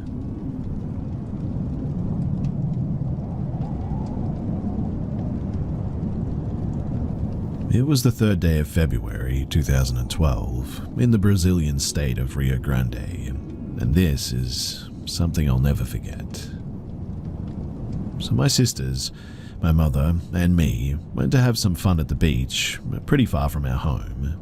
Our mother had rented the house of a friend for a few days, which we used while going to and coming back from the beach. It was one of those very dirty sort of beach places where trash was dumped all around, and not that many people were going to it. But for us, it was a pretty fun getaway. I even remember joking to my sister that there are probably sharks in this beach. It was a hot day too, and I have the skin of a vampire, so after the first day on the beach, I was looking like Mr. Krabs, and I had to stay in that house while they went to have some fun, which for me was totally okay. I'm kind of introverted anyway. Now one day, my mother and my sister, except for my youngest one, had all gone to go to some specific place. One went to color their nails, the other went to have a massage, two decided to go back to the beach, and my mum was going to go to a club with her friends because she was a boomer or whatever. But my younger sister went to sleep, and basically, it was just me in this 2-floor house, which was way bigger than the home that I was raised in. But the place was kind of creepy, I guess. And it didn't help that the moon that day was full. I was young and a stupid kid, I guess you could say, who was scared to death by creepy nights and also full of energy. So I jumped over the fence of our house by climbing over it.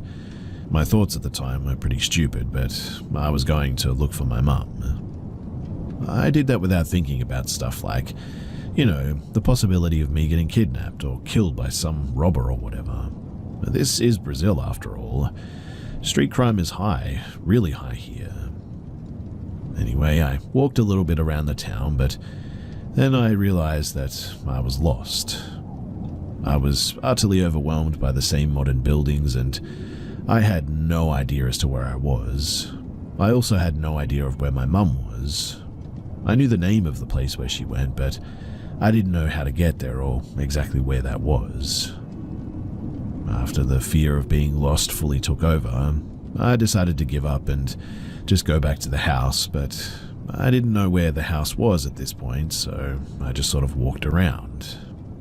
There were very few people around that night, and I was way too anxious to ask anyone I saw for help or directions.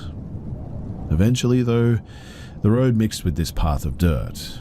It sort of looked like the path in front of the house that we were staying at, so I thought that I was in the right direction, since I took another path after getting out of the house, but there were several others which this path could lead to. So I walked, and eventually I found a beach. Not the beach where I went with my sisters, but a different one. But little me did not know that, so I ran into the beach because I thought that I could find two of my sisters there and they could bring me back home. Obviously, they were not at the beach, but something else was. Now, this beach had these rocks leading up to outside the water. You know those sort of spiked rocks that normally sink ships? Those ones. And one of them was all the way into the sand, and I kept seeing something moving beside it from the corner of my vision. So I just sort of stood there and looked at the rock for a bit. Then, something came out from beside the rock. This thing. It seemed to be about the size of a fully grown man, but it stood straight. It had legs and feet, but whatever it was, it definitely wasn't human. And the biggest proof was the left arm that I saw. So, you know centipedes, right? Those black things with 1,000 legs? Well, this left arm was exactly like that. The thing extended to the ground and it moved like it had a life of its own. I could see all of the legs moving on it too. The whole body of this thing was weird, and not just the centipede arm. You know that green guy from Nightmare Before Christmas? Well, this man was kind of like that, but made of skin and with an egg-shaped head. I don't know what the man did after he saw me, because after seeing him in the clear moonlight, with the ocean backdrop, my child self was absolutely terrified, and I just straight up bolted away from there. I ran away as far and as fast as I could from that beach, never looking back. Eventually, too, while running on this dirt path, one of my sisters, thank the Lord, found me. It looks like they were looking for me for a while, and once we got back to the house, I got scolded real bad by my mother, who was angry as anything with me for running away. She thought that I was kidnapped or something like that and was about to call authorities. I did tell this story to my sisters. Obviously, they found it to be unbelievable. In fact, the only one that believes is the youngest, but she also believes in all that witchcraft stuff, so I guess her belief is sort of already wonky. To be clear with you guys, though, I don't believe in the supernatural stuff like werewolves, Bigfoot, greys, and all that stuff. I think of all of it as just conspiracy theories and stupid beliefs based on zero proof. But to this day, I really do believe that that man thing was real. I actually saw it. I wasn't hallucinating. It was there, and it was as real as I was. The memory, it's still very vivid in my mind, and again, I have no idea what it was, but it was real. I saw it, and I'll never forget it.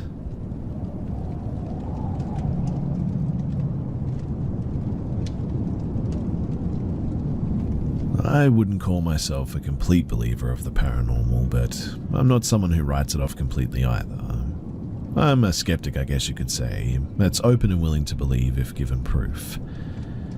I have family that is deeply involved with this type of stuff, though, and has their own experiences with the paranormal. I've got a few things that happen to me that I can't entirely explain normally. However, the one that I'm about to describe is by far the one that has no type of logic that can debunk it, at least to my knowledge so far. Now, to better understand my experience, you have to understand the layout of my bathroom for it, because it happened in the shower. On my second floor, there's 4 rooms counting the bathroom. You walk up the stairs and you'll see one room straight across from the base of the stairs, while 2 rooms They follow the wall on the right to said room, finishing with a room mirroring the one at the base of the stairs. Once you enter the bathroom, immediately to the right is my sink and mirror. The sink is about maybe 4-ish feet off the ground. Next to the sink is my bath or shower, blocked by a wall so it doesn't connect to my sink. Straight across from the door is the toilet, and I had my door closed, no one else in the bathroom, nor any pets. Since my shower is also a bathtub, there's a ledge where me and my family members will keep shampoos, body washes, etc., etc., etc. And I began to wash my hair, place the shampoo on the ledge. As I go to put it down, I placed it a bit too close to the edge and it fell off. I heard the bottle roll around a bit and ultimately come to a stop. I think, oh well, I'll just grab it when I get out. I begin to finish up in the shower, get out to grab my towel, blah blah blah. I look on the ground to find the shampoo bottle, but I can't. I sort of look around for a little while, and after a few seconds of searching, I look up to see the bottle sitting perfectly on the sink. Again, the sink is about 4 feet off the ground, and it's away from the shower altogether. I heard it rolling on the ground, and there's a wall separating my bath and sink. I have asked my family members if they did it or someone was just messing with me, but to this day, no one has claimed to have done it. And to be honest, I think I would have heard someone or seen them perhaps if they had come in. So, does anyone here have any form of explanation for this?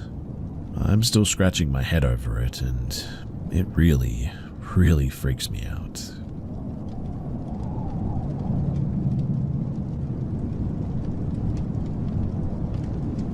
So this story takes place close to 20 years ago at this point. I was spending a lot of time with my friends Danny and Kate. We were all sitting on Danny's couch watching TV one day. Danny says I'm bored and let's do something.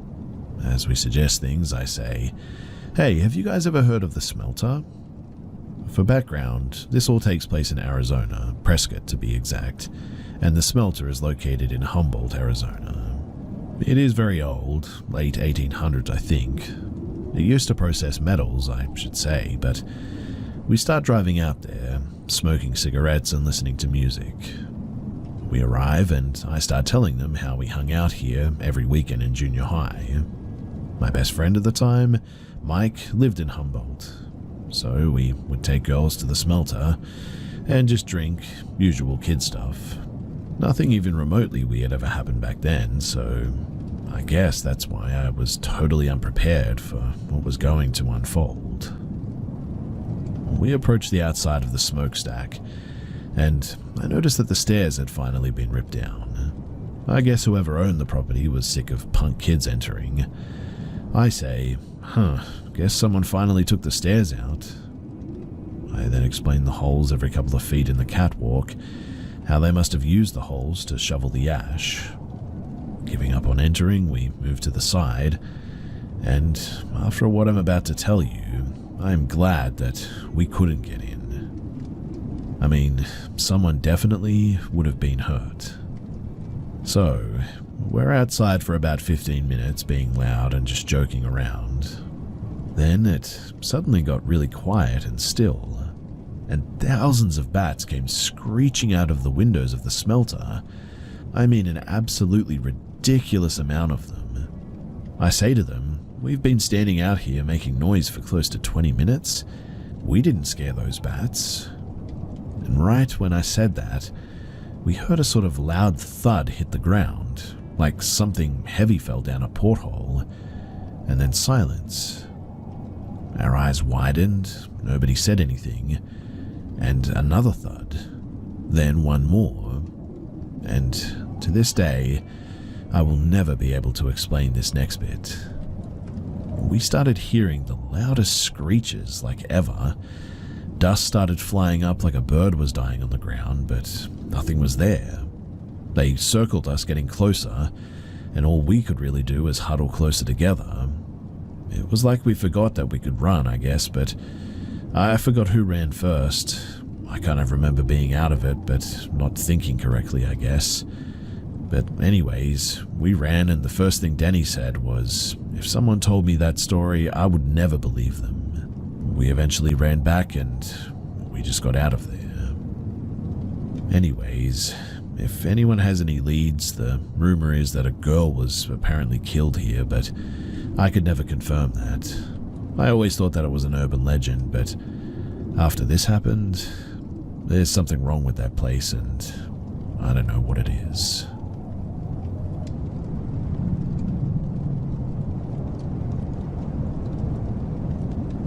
When I was 13 or 14, I'm 20 now, I used to go to park at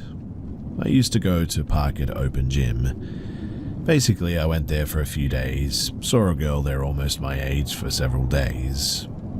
Then one day I just gathered courage and I asked her about directions, just an excuse to talk with her. Then we started talking. Then eventually we kind of became friends. I don't even remember a bit what we talked about, besides the direction question. The only weird thing is that no one ever used to look at her besides me. She only ever talked to me. She didn't used to go to school either. Not like I have a weak memory about anything too, but it just isn't there. Then she asked me to go for a walk. I went behind her and we started running or racing.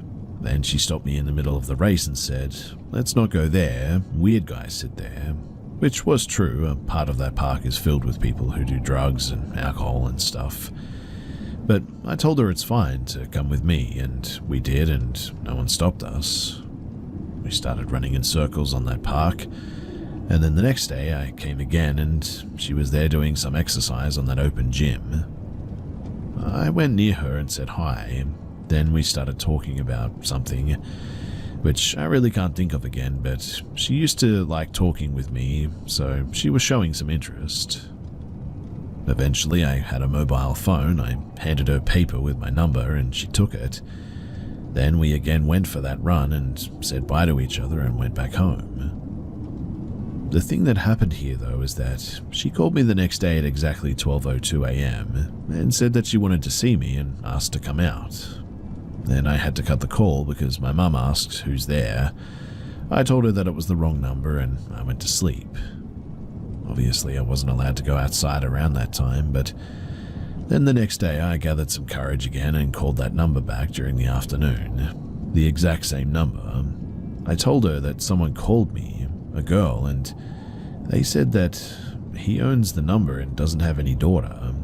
In fact, he didn't even live close to that area because I asked him. Then I went to the park for more than a week, and it was regularly around that time that she was always there, but I never saw her again. No one talked about her too, and she never told me her house, nothing. She sort of just disappeared.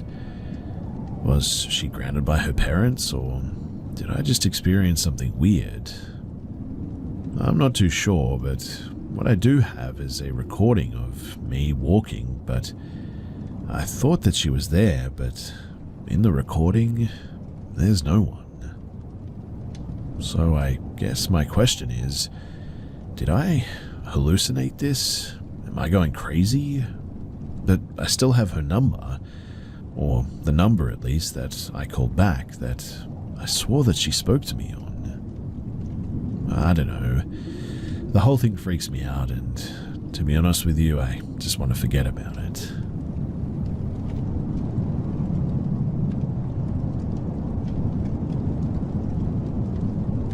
I was about 16 years old, and I lived with my family in Levine, Arizona. The family at the time consisted of me, my two younger brothers, my mom, and my stepdad. So it was late at night, or early in the morning, I guess you could say. I had gotten out of bed upstairs, since we had a 2-story house, and I went downstairs to get some food. Eventually, my middle brother, who would have been about 13, came down too. We ultimately decided to watch some TV in the living room, so we stayed downstairs. I needed to use the restroom, so I excused myself and went to the half bath in the hall leading to our garage and laundry. My stepdad, he came downstairs and He told my brother to go to bed before sounding confused. "Who was in this bathroom?" he asked. "I am," I answered. From what my brother told me, he took a step back in shock. I then heard him say, "I saw you upstairs. You stood outside your room when I left mine, stared at me, and then walked into your room." Eventually, we all left the living room and returned to our rooms, terrified. We had also been finding handprints at the time next to my baby brother's room, so maybe the thing that pretended to be me was also peeking into my brother's room occasionally.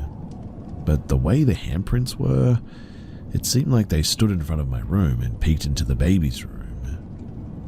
I cannot be completely sure about that, but we definitely saw the handprints and we have no idea how they got there.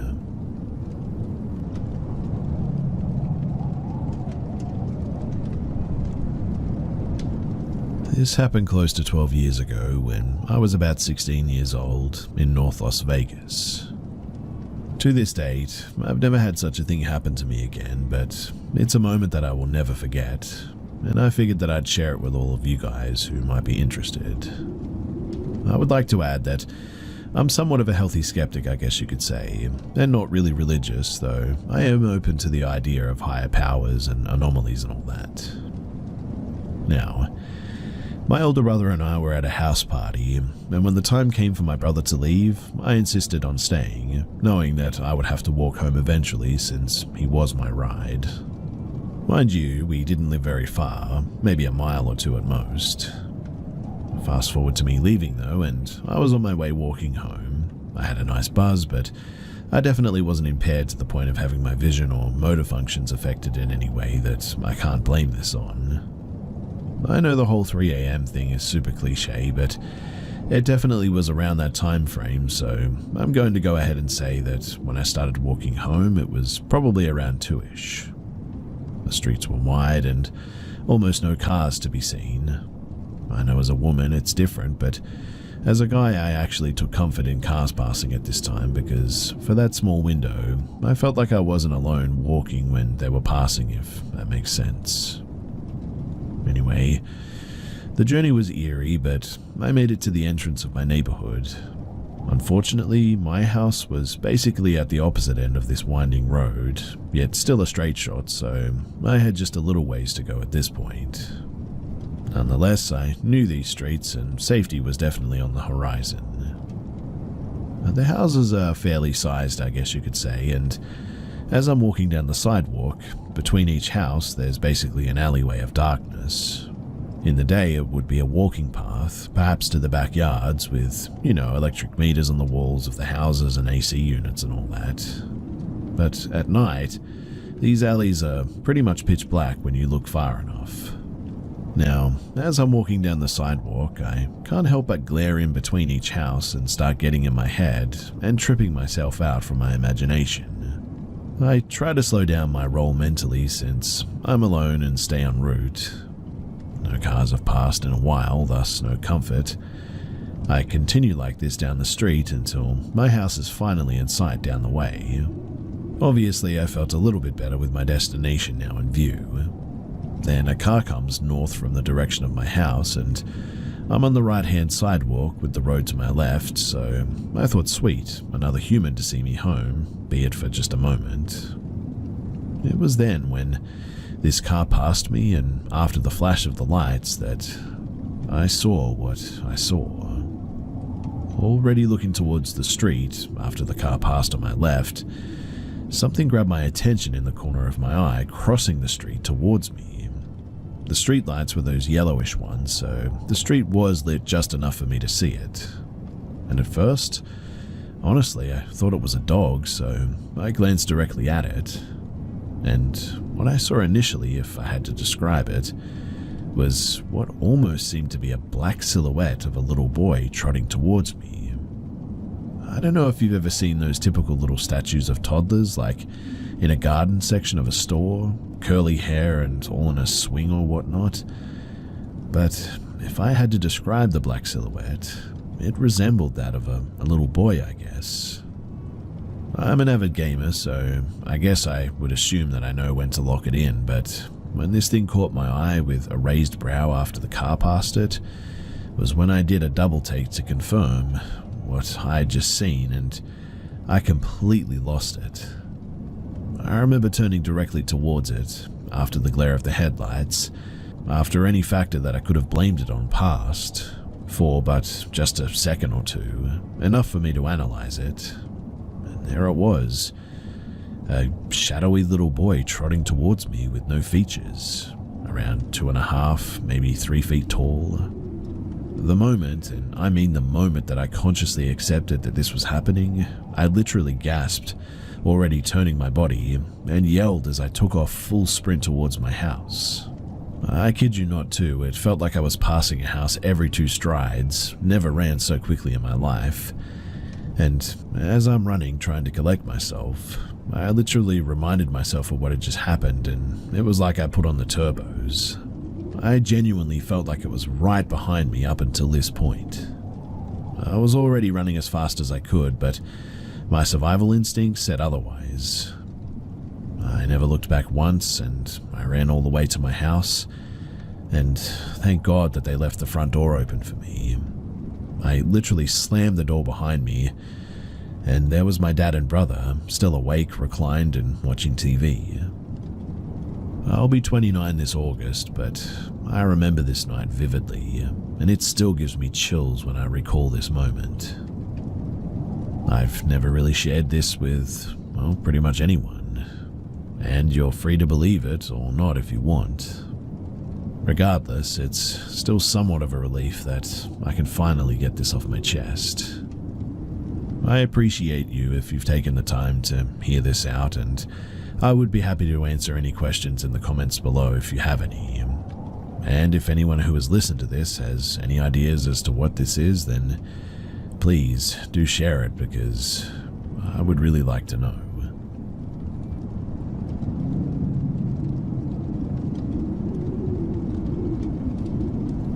So growing up, there was this little red shack in the woods behind my friend's house, about a mile down from my childhood home. It was really small, like the size of a garden tool shed or an outhouse maybe. The neighborhood kids, they would tell my brother and I that there was a strange hermit who lived there, who ate snakes and skunks, and we thought that they were just being kids telling scary stories. Well, just recently at Easter dinner, I was telling my parents about the hermit guy story, that my boyfriend and I went to look for this shack again and couldn't find it. I thought that maybe I'd imagined seeing it as a kid, but apparently it was real, and my parents, they knew this guy.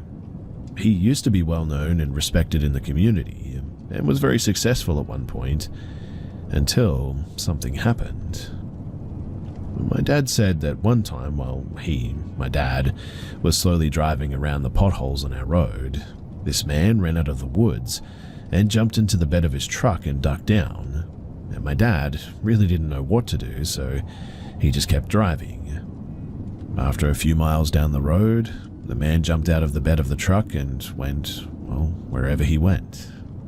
This was how he got around town apparently, forced hitchhiking or whatever, and did this to people a lot.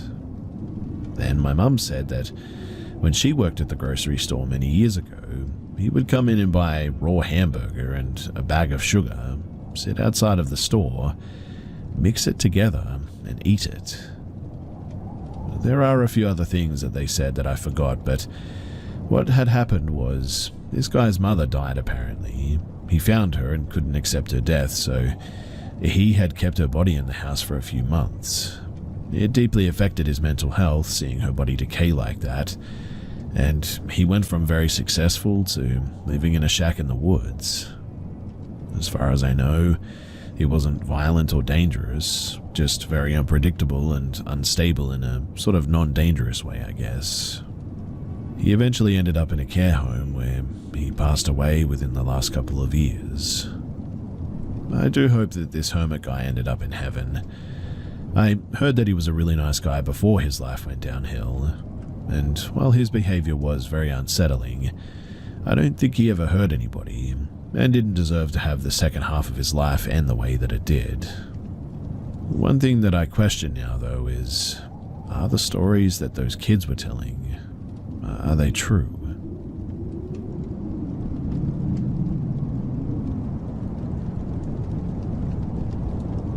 This encounter happened about 12 years ago now, but it still makes me feel incredibly uneasy. At the time, I lived in our family home with my parents and two brothers. I had a lot of very strange and unexplainable things happen in this house, but this was by far the strangest. The house, it was a 3-story, and the attic had been converted into my brother's bedroom. I came out of the bathroom on the 2nd floor to see a figure sort of rush past and run up the stairs to the attic. On the way, we had some boxes stacked up that had been knocked over in the rush. I walked straight to the boxes to stack them back up again, and as I did, I looked up the attic stairs to find someone stood there. The staircase was dark, but I could clearly see one of my brothers stood a few steps up there. At the time, my brothers looked very similar, same hairstyle, same build, same height even, so it was really hard to determine which one of them that it was, but for a few seconds we just sort of stood there and stared at each other in silence. Before my eyes could adjust to the dark to see who it was, he ran further up the stairs and into the bedroom. I heard his feet hitting the ground all the way upstairs, which made me feel uneasy as they didn't sound familiar, I guess. My brothers both have very heavy, distinct footsteps, so I could always tell who was coming before even seeing them. I didn't really question what had happened, but something just didn't really feel right, I guess. I had this chill running through me and a sinking feeling in my stomach. In any case, I made my way downstairs, and all I could think of was, which one of them is wearing blue jeans and a white t-shirt today, as that is distinctively what I saw him wearing. I got downstairs and peered into the kitchen, and when I did, my stomach completely dropped, because our entire household was in the kitchen. Both of my brothers were there, both wearing shorts and colourful t-shirts. There was nobody else in the house too, so who the heck was that? It's not just the fact that I saw someone, but I heard them too. I can't describe it, but I literally felt their presence, and why did it look like my siblings? Why did it stop to stare at me and then just run away like that? Did it want me to follow it? And what would have happened if I did?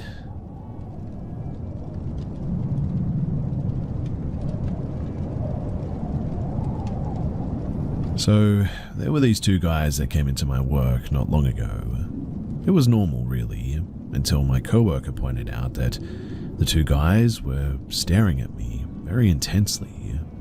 They were non-stop staring and even turning their heads to stare at me.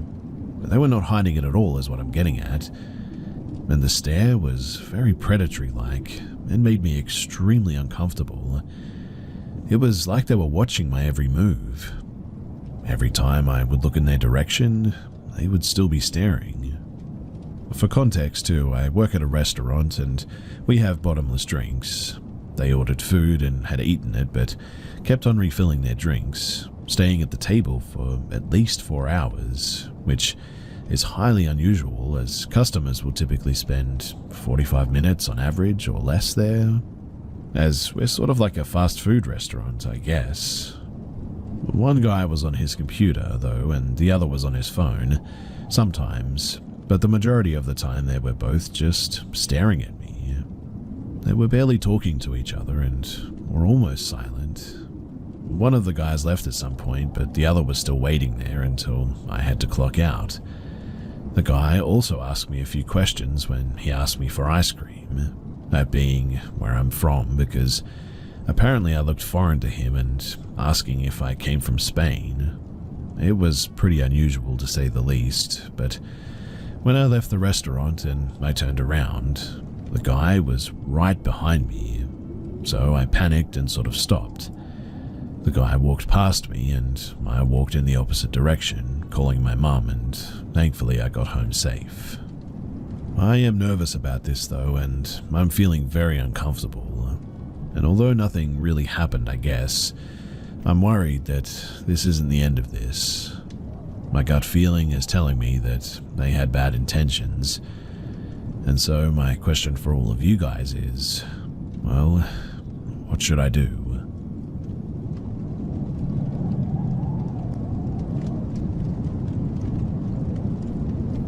I was up at 3:50 a.m. this morning on my phone, and I decided to put it down and go to sleep eventually. But not even 5 minutes later, I hear sort of shuffling upstairs outside of my door, and for some reason I decided to grab my knife because it was a little bit too weird at this time. Laying in my bed, my door slowly opens super quietly, and I ask what's up, thinking it was my roommate, and he replies, "Oh, nothing." I couldn't tell you if I'd heard that voice anywhere ever, but all I saw was a hooded black figure. He then slowly cracks my door back, but he doesn't close it, so I'm freaking out. I shoot up out of bed to open it, and when I do, he's gone.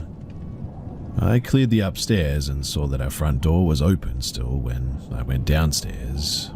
But the only other roommate who didn't lock this door was wide open, but he closed it before he went to sleep too. Mind you, nothing was stolen, and why he would be coming in our house and stealing nothing, I have no idea. Thank God nothing happened, but it just doesn't make much sense. About a month ago, I'm assuming that the same person opened our front door and took off after seeing us awake. The doors, they will be overly locked from now on for sure, but I don't know, something tells me that this isn't over and that whoever this is, that they'll be back.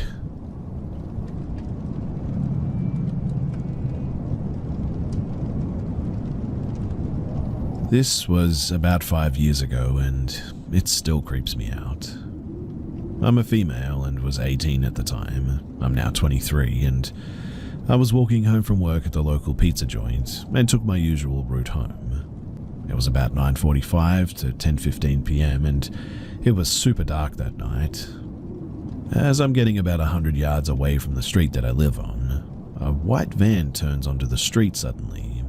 Nothing too suspicious, but something just didn't sit right with me, so I yanked out my earbuds and paused my music.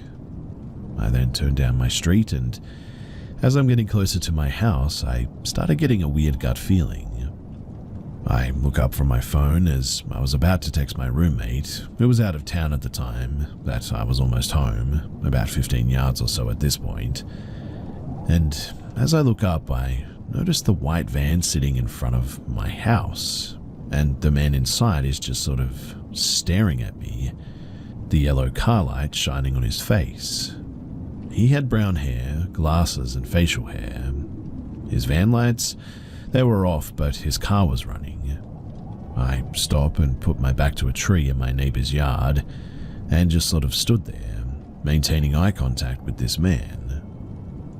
After what must have been about 5 minutes, he starts driving towards the stop sign at the end of the road. I didn't turn my back to him at any point. I kept my back to the tree and maintained visual on the van the entire time until it stopped at the stop sign. He just sat there for another 2 or 3 minutes, seemingly looking in his rearview mirror at me. All the while, I'm not looking away and my back is still on the tree. Finally, though, he turned right, the direction in which I had come from, and after about 20 seconds of making sure that he or anybody else wasn't coming, I bolt to my house instantly. I quickly get inside and lock the door. I go to the window and very quietly look through the blinds. I didn't turn on any lights because, well, I'm not that stupid. And after a few seconds of looking, what do you know? He drove back up and down the street again, and then left. Afterwards, I texted my roommate what had happened, and then went to each and every one of the windows in my house to make sure that they were locked, along with the back door and the garage door too. I made sure to keep all the lights off for the remainder of the night, I didn't sleep a lick that night at all. I was so paranoid at every sound or movement. And after that, I never did walk home ever again.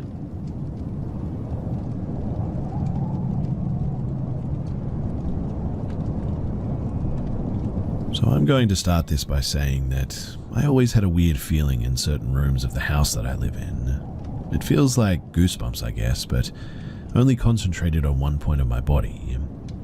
I really never thought much about it before. I kind of just thought that I was just cold, even in summer in the blazing heat, which is weird, I know, but that quickly changed when I changed rooms with my parents, who, for some reason, really wanted to move out of their room in our house. So, it all started when I was 16 years old. I started to feel like I was getting watched while playing video games, to the point where I had to turn around and take a look. Seeing nothing but the darkness of my room, I didn't think much of it. But then my dog started acting weird, barking towards my doors and growling when they were open. Also, nothing, and I mean nothing, could get this dog in the rooms. 2 weeks after my dog started acting like this, doors would just randomly be wide open at a 90-degree angle. I obviously took pictures to be 100% sure that I'd closed them, but they were wide open every single time. I rarely open my window, and there is little to no airflow in my room strong enough to open these doors too. After that, doors started slamming and reopening in front of me. It all got worse too when, after a few months, objects started falling off of my desk and on my shelves and all that. And friends of mine started having panic attacks in my room. I would hear footsteps outside and inside of my room at night, and often had the feeling like somebody was sitting on my bed.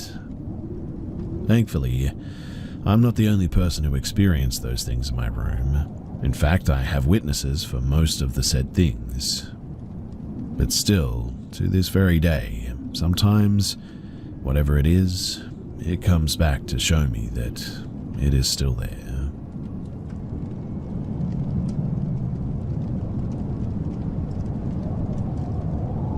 I'd first moved to Portland from Minneapolis in November of 2022, and this instance happened late winter, early spring of 2023. At the time, I was living with my aunt, and it was around 1 a.m. Everybody was in bed, and I was in the living room playing the new Hogwarts Legacy game.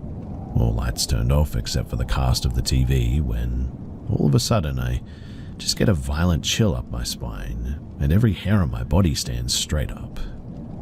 I immediately break into a cold sweat, and I imagine that this is what prey feels like when something was locked on. My eyes immediately go towards the dark kitchen hallway, and I swear to you that I see long dark fingers wrap around the corner, and my breathing stops as I'm watching this happen in sort of slow motion. I know what happens next, and I see the head pop around the corner shortly after I make out the hand, and I am staring into just a completely black face of darkness, and I know it's staring right back at me, but as soon as it looked around the corner, it went back around, never to be seen again. I'm shaking at this point, but feeling like it was looking for someone specific and not finding them, like I wasn't who they were hoping to encounter. I really don't know, and granted, at this time I was living with people who unfortunately stayed within stagnant negative energy, and I cleansed myself as much as possible and tried not to engage in their constant stuff, but this isn't the first time that I've seen shadow people, but this is the first time that I've looked one in the face like that, and I absolutely do not recommend.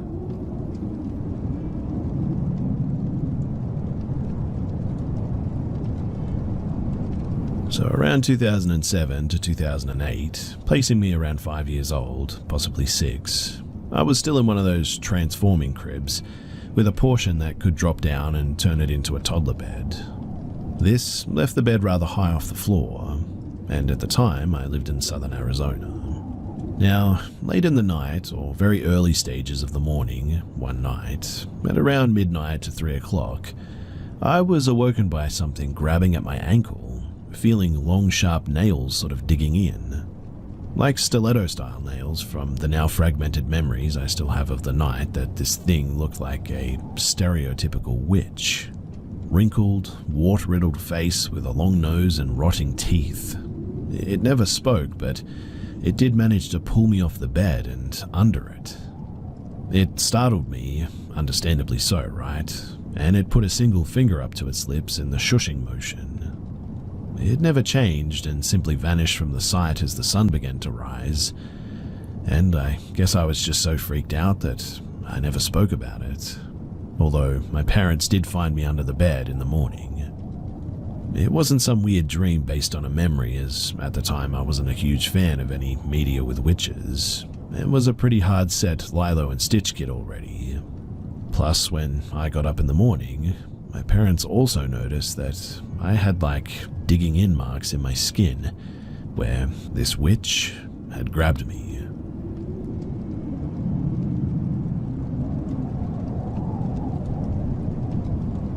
So, I've had many encounters throughout my life living by a graveyard. Literally, right on the other side of the property line is a graveyard. We've had spirits come in all the time, and once I watched them touch one of my dogs when the dog wasn't expecting it, freaking out. I saw a shadow, and then I told them to get out of here to be respectful of the dogs. I've also been seeing apparitions around the house lately, and feeling certain energies, I guess, but nothing dangerous. But we do have something that loves the dogs, and also is a bit of a prankster. Well, tonight I get home from the bar a lot earlier than usual. I go grab my pup to get her into the room. She usually goes right for the bed, and sometimes I'll grab some water or some sort of snack or whatever. I went to go and get a drink, and that was when I heard her growl. I felt someone in here when I got in, but I figured they'd get the hint to leave us because I don't give the most welcoming presence, I guess you could say. But my poor pup was so scared of this thing that they busted a window out of my hallway door and ran into the back room. Now, she knows she's in trouble for the window, and I know she scared herself a bit with that, but she was too scared to go back into that room, and I have never heard her growl like that either. And so, what type of protections can we put up around the yard to ward off any of these spirits? My family is Catholic. I'm a recovering Catholic, aka non-practicing, so they do their stuff, but I genuinely think that we need more. I don't want these things on my property scaring everything, especially the animals. Every single animal that we have is a rescue one and has come out of some pretty rough situations, and we're trying to lessen the stress, not make it worse.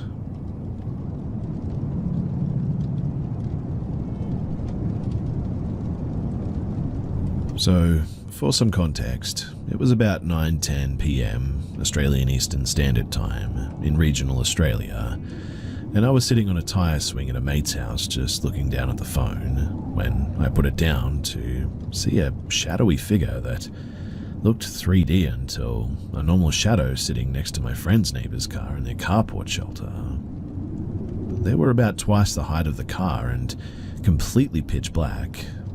They had sort of Arby's mitten man sort of hands with two big fat arms and a skinny body. The head looked very round on the top and slimmed down at the mouth. The lights, they turned off, and I instantly went into fight or flight mode and ran back to their patio where I was completely out of breath and just sort of rattled down to my core. I tried telling people, and they say that no one was there and that you were imagining it. Mind you, I am mentally stable with no noticeable symptoms of anything in the schizophrenic disorders umbrella, and take no medication that led to hallucinations or anything. I'm an Aboriginal man, and shadow people in our culture are evil spirits who have come to kill you, because in the past it goes that they had fights with their ancestors, and they see you as the person to carry out all this legacy stuff on, so they try to harm you. I still don't know what it was, to be honest, and it was just, well, plain scary to see it.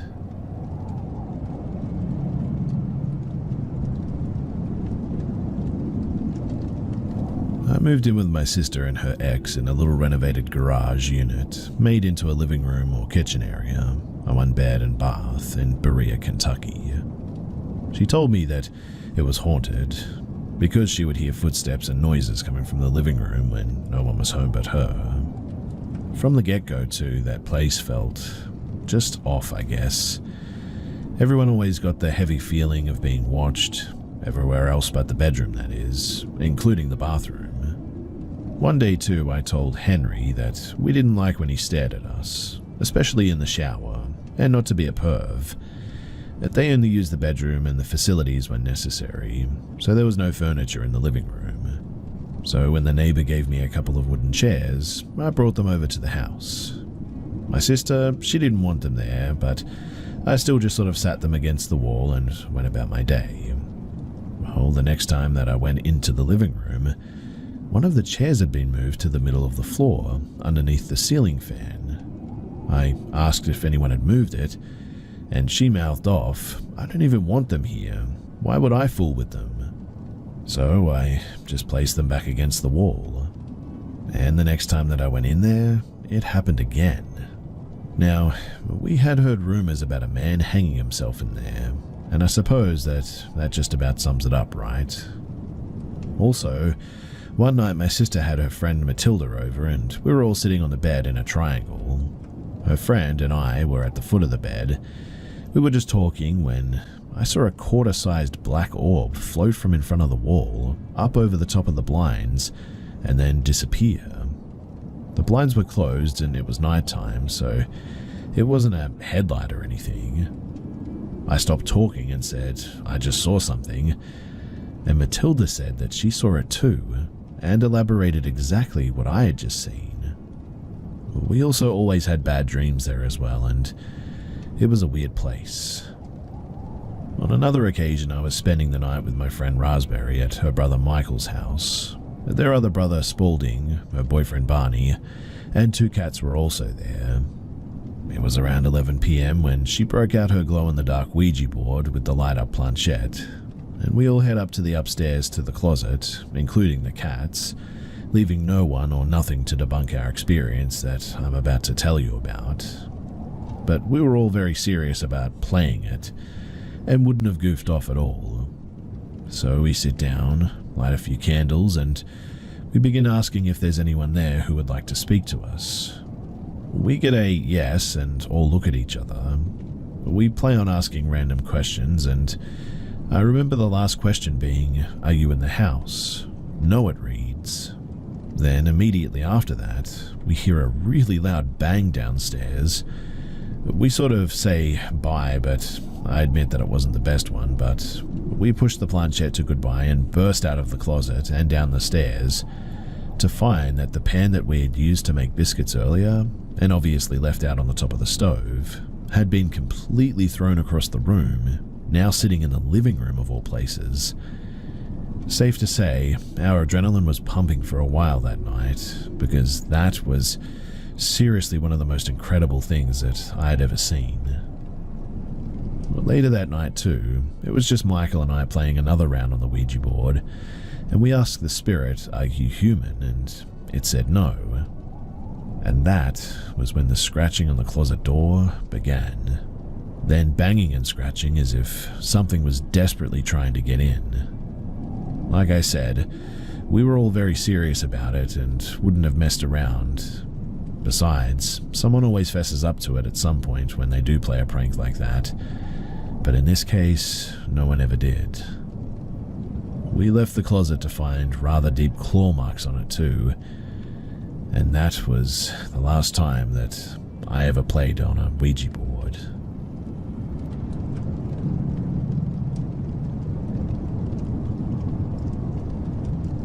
This morning, I woke up as I normally did at around 6 a.m. I picked up my phone and started messaging my friends, and I was watching some videos as I normally did. Around 10 minutes in my peripheral vision, I then see a woman walk through my doorway. At first, I didn't bat an eye. I thought it was just my brain playing tricks on me, so I looked to its direction, and when I did, my heart dropped to my stomach. It didn't disappear. It was a woman. Not a shadow figure, but a woman who I didn't recognize, who was very tall, around 50 years old as it looked, had long ginger curly hair, whose head was tilted sort of slightly, and who was just staring emotionlessly at me. I stared in utter paralyzing fear for what must have been around 3 seconds before I blinked and she was gone. At that point, I was frozen in bed, and my phone dropped on the floor for a solid minute before I sort of finally snapped out of it and threw my duvet off and sprinted down the stairs to wake up my parents like an 8-year-old. At that point, I was on the border of bursting in tears. My parents said that I was just tired and they told me to go back upstairs. It was only later that morning that they actually took me seriously. It's also important to mention that at that time, I was not tired and was for sure not dreaming or daydreaming or anything. So are there any possible explanations for this? Am I going crazy? Please do let me know so that I can stop thinking about this, as I'm pretty shaken up. Also, after some research, I did discover that the previous owner of this home had passed away at the age of 67, and it turns out that the woman was quite tall, had long ginger curly hair, and stayed in this home for 24 years. The images that I saw of this woman, they pretty much matched perfectly with what I remember seeing. What really creeps me out though about this is that what I saw was a full human, not any sort of ghostly or shadowy figure. It was probably the woman's lost spirit or whatever walking around the home, but I actually saw her, a full body apparition like that. It's terrifying to go through something like this, and if you have any advice as to what I can do about it, then please do let me know.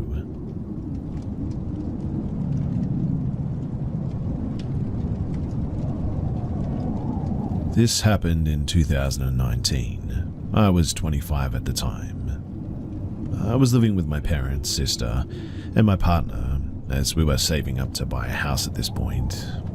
My parents' house was in a relatively big city in California, which has a big homeless population. The house was on a street that dead end to a park, which was a common hangout spot for homeless people. There were always homeless people walking by our house, of which most of them never caused any problems. Now, the other piece of backstory that you need to know before I get into this is that my sister is special needs. She, despite being 19 at the time, appeared both physically and mentally more like a 10-year-old, I guess you could say. This particular day, my mum and I had taken our dogs to the vet. My partner was at work, and my dad was working in the backyard. This left my sister kind of alone in the house. When my mum and I came back from the vet, my sister opened the door and greeted us, saying, "This is my friend Julia." And behind her stood a woman who looked like she was probably in her 20s. She had my sister's socks on and was eating food from our house. This was confusing because the woman could have been a friend of my sister's, as she was in a lot of programs for adults with special needs, and we didn't necessarily know all of her friends. But my sister also has a limited vocabulary to explain situations with. So my mum says, "Oh, you know my daughter?" Julia says, "We're getting to know each other." And that was a huge nope. My mum says, "How are you getting to know her?" Julia answers, "Oh, well, I just live on the corner." "You live around the corner?" "No, I live on the corner. I needed a tampon, so your daughter let me in." At this point, my mum is speechless. I've never seen her speechless, in fact, in my life, and I'm whispering to her, "Get her out." Julia is kind of pacing around grabbing more food from our kitchen. She's acting erratically like she's on drugs. I again tell my mum to get her out. My mum says, "I know that, but if she has a knife or a gun or something, I need to do it carefully." My mum follows Julia into the kitchen and says, "I'm so sorry, you need to leave because I need to go run an errand." Julia, she ignores this request. At this point, I look in our bathroom where there is a pile of Julia's things. Again, my mum tells her that she needs to leave. Julia agrees and goes into our bathroom and locks the door. She was in there for a while. It felt like forever, in fact, but maybe it was around 5 minutes. We were pretty certain that she was doing drugs in there, but finally Julia has all of her stuff and she leaves, taking socks and snacks with her. I run to get my dad and we all debrief. It seems like, from what we can get out of my sister, is that Julia knocked on the door and asked for a tampon, in which my sister lets her in, trying to be helpful. Julia then realizes that she's practically alone with what looks like a child and takes full advantage, stealing clothes and shoes from us. We have a serious talk with my sister and tell her that she can never open doors for strangers like that ever again. And we spend the next few months worrying that Julia spread the news that our house was an easy house to get into.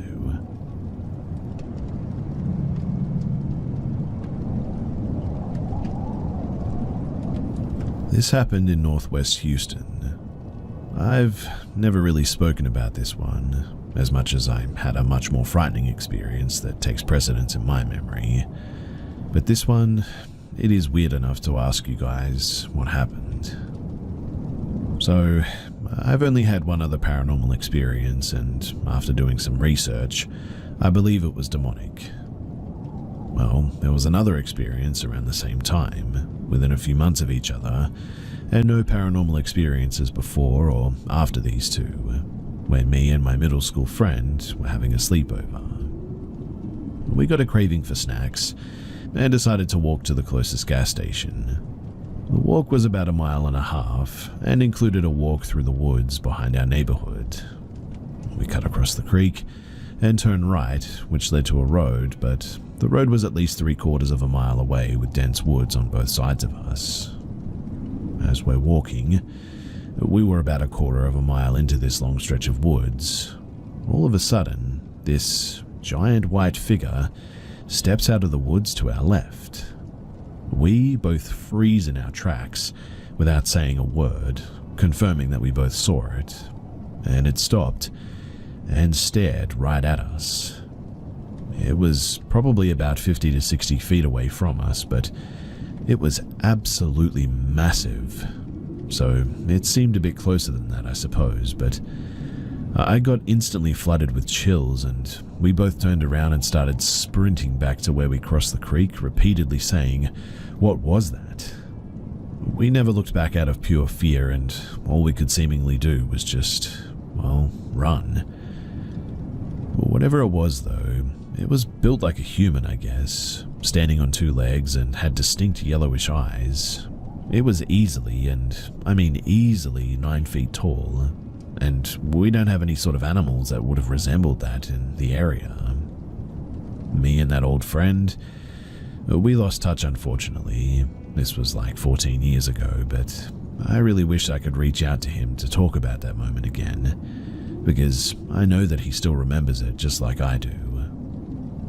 But can anyone add some insight?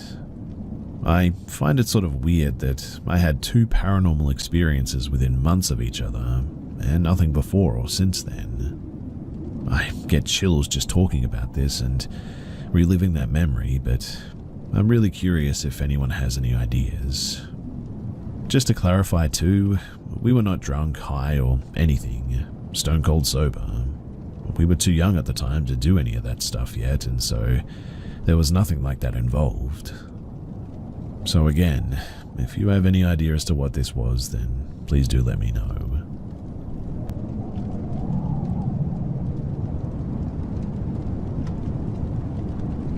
So my dad once told me that coming home from grocery shopping with my grandma at the time left him with an eerie feeling one day. He was around 16 to 17 at the time and was walking home with my grandma after groceries. Mind you, the store that they went to was down the street and had been around until last year, until it burned down, so it was like a 3 to 5 minute walk home. Once they got home, they noticed that the front door was open. My grandma got scared by that and decided to tell the neighbor to come and inspect the inside of the home for any stolen items or anybody in there, obviously. The neighbor's boyfriend and my dad, they went inside and nothing was stolen. But the fridge was wide open though, with food on the table. The TV was not stolen, but tampered with as the wires were all sort of unplugged. My dad continued to check all the rooms before getting to his, and when entering, he noticed no changes except for his bed, stating that he saw 4 figures made out of tinfoil placed on his bed. Considering that he was around an older teen, this made him feel really unsettled. His youngest sibling was 15 and was not known to enjoy toys of such, and his other siblings, the oldest around 22 or 23, was already in college. I don't know why, but my dad never told my grandma of what he found in my room or my neighbor's boyfriend, so when they went outside to inform my grandma everything was okay, nothing else really happened until, well, later that night. My grandparents' house, now, is divided into 2 as it's a huge property, but at that time it wasn't.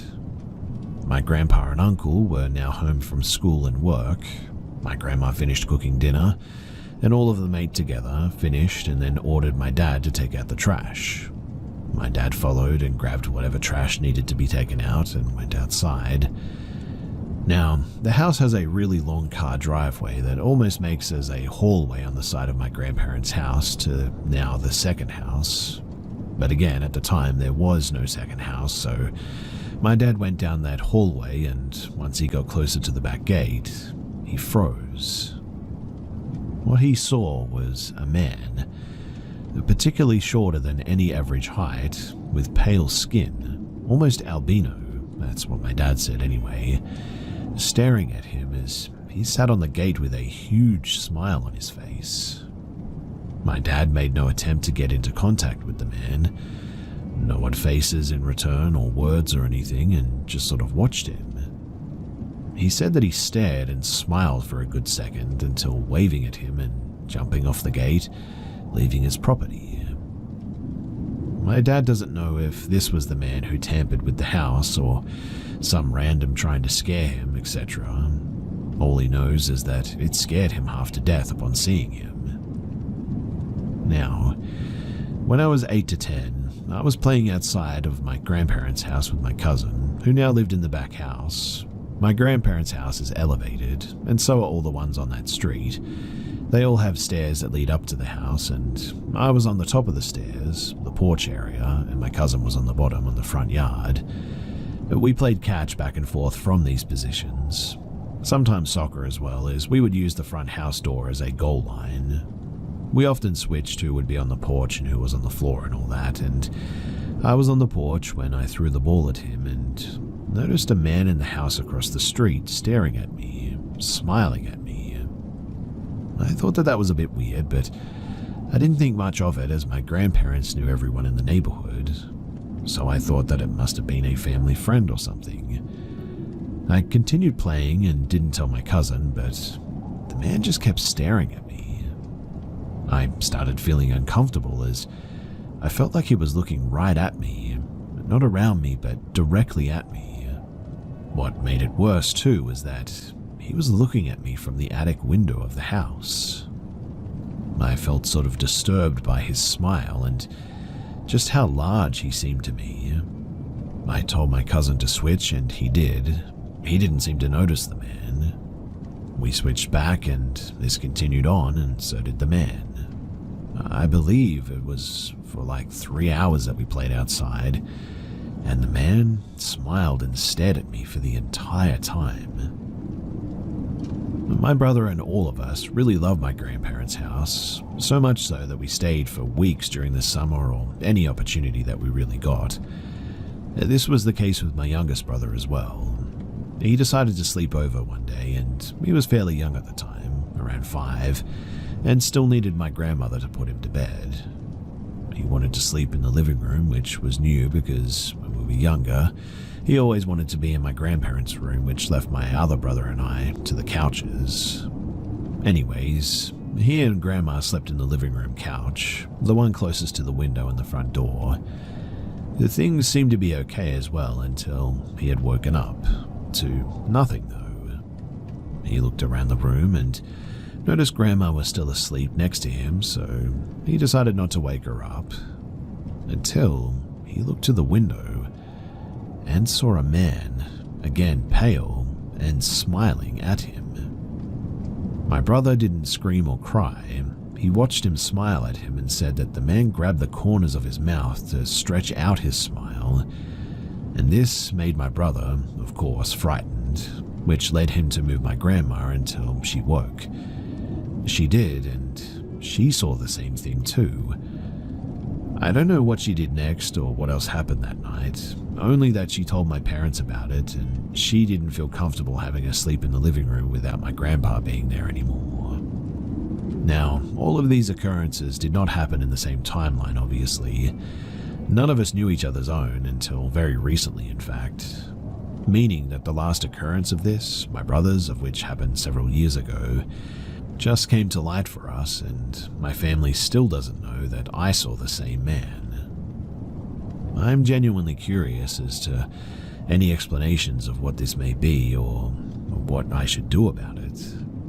It's a really weird situation, I know that, and I just don't know what to do about it.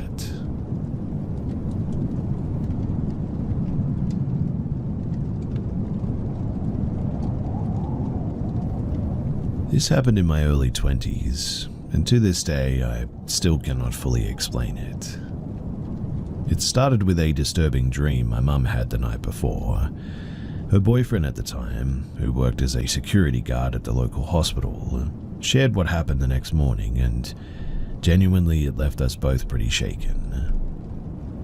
So he told me that around 3 or 4 a.m, he was up early getting ready for work. He was sipping his coffee and half watching random shows on TV when he began to hear whispering.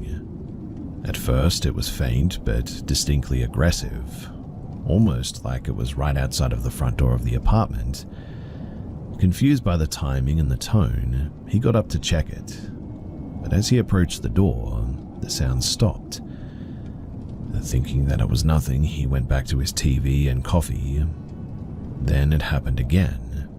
This time, the whispering was louder, clearer, and unmistakably coming from right outside of the front door.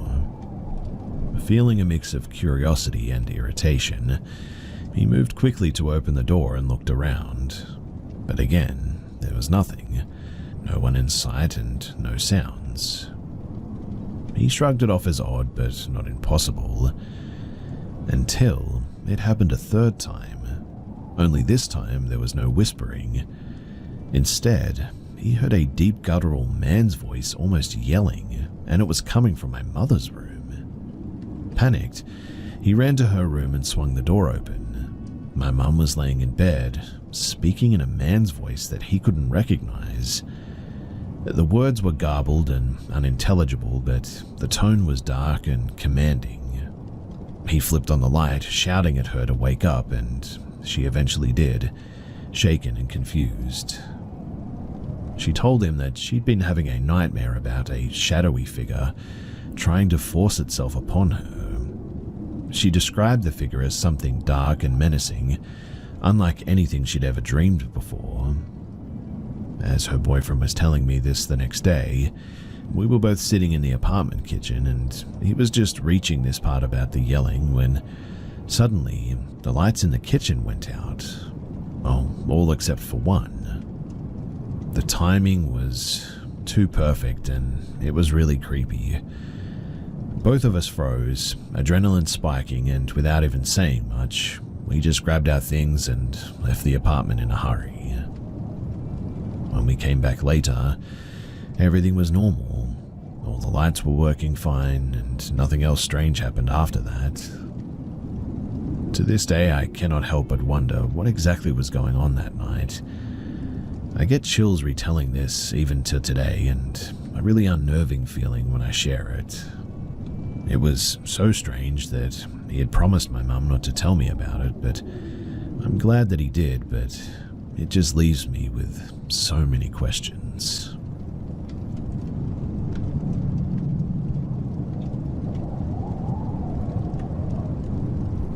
I've always believed that my parents' house was haunted. I was born and raised in that house, and from ages 4 to 6, I saw some things that I still don't believe. Unfortunately, my parents saw or heard them too. That's not what this story is about though, but that's just a little bit of context. We moved into a new house the year that I turned 6. My parents hoped that nothing would haunt it, but I always had these weird feelings about it. This one room, we call it the orange room, due to the bright orange carpet that it had when we moved in, was sort of an in-between room, I guess. It sat directly in the middle of the house and acted as a sort of secondary living room. This room connected the main living room, the kitchen, and the bedrooms together, so you had to walk through it to go anywhere in the house. And I absolutely hated it. Something about that room just always felt so off. The first few years that we lived there, nothing ever really happened though. My consistent and repetitive nightmares from my old house, also another story for another time, they had stopped. I thought that maybe nothing would be wrong with this place, until one night. This new house sat on old train tracks. The tracks were pulled up and turned into a road, but the old wood still was used in some of the construction of the new housing. I didn't know this at the time, but I was about 9 when I started to hear it. The train whistle. I was sitting in the orange living room playing with Legos. I looked outside of the large bay windows and saw nothing, no one. We no longer have any trains running anywhere within a 50-mile radius of the house. But I would ask my mother about it, and she'd just say that I probably just heard a truck horn. The thing is that I was pretty obsessed with trains at the time, and I knew the difference between a train's whistle and a truck's horn, and this was definitely a train. In any case, I tried to ignore it, chalking it up to my imagination, until one day when my neighbor mentioned that she had wood from the old train tracks in her house. I got chills from that, and I knew that I wasn't crazy any longer. Things seemingly got worse after that, though. My mum tried to hide it, but I knew that she was scared too. One night, something that she couldn't explain happened, and I didn't know if I could believe her or not, but I was 12 at the time and knew about the small weird things my mum heard and saw, like the shadow of a cat sprinting behind a car, or some pictures being knocked over on a table, or once a Christmas bell ringing when she was home alone. She kept chalking it up to minor things, like the window was open, or the air was on, or it was a breeze, etc. One night, though, she really couldn't explain. The clock in the main living room was heavy and hung on a wall above our fireplace. Beneath the clock was the mantle, where my mother kept all of the picture frames with pictures of myself, my sister, and my cousins. It was fall, so there were added Halloween decorations around as well. I don't remember exactly how late it was, but we were all fast asleep. My mum heard a loud crashing sound coming from the living room. Obviously, she freaked out. She woke my dad up and urged him to go and take a look, but he was exhausted, so she dragged him out of bed, and they both made their way to the living room. And what they saw, neither of them could explain. The clock, it had fallen off of the fireplace. And I mean, that's possible, right? But it should have fallen straight down, right onto the mantle, correct? Well, it didn't even touch the mantle. The mantle was in pristine condition. Nothing had been moved.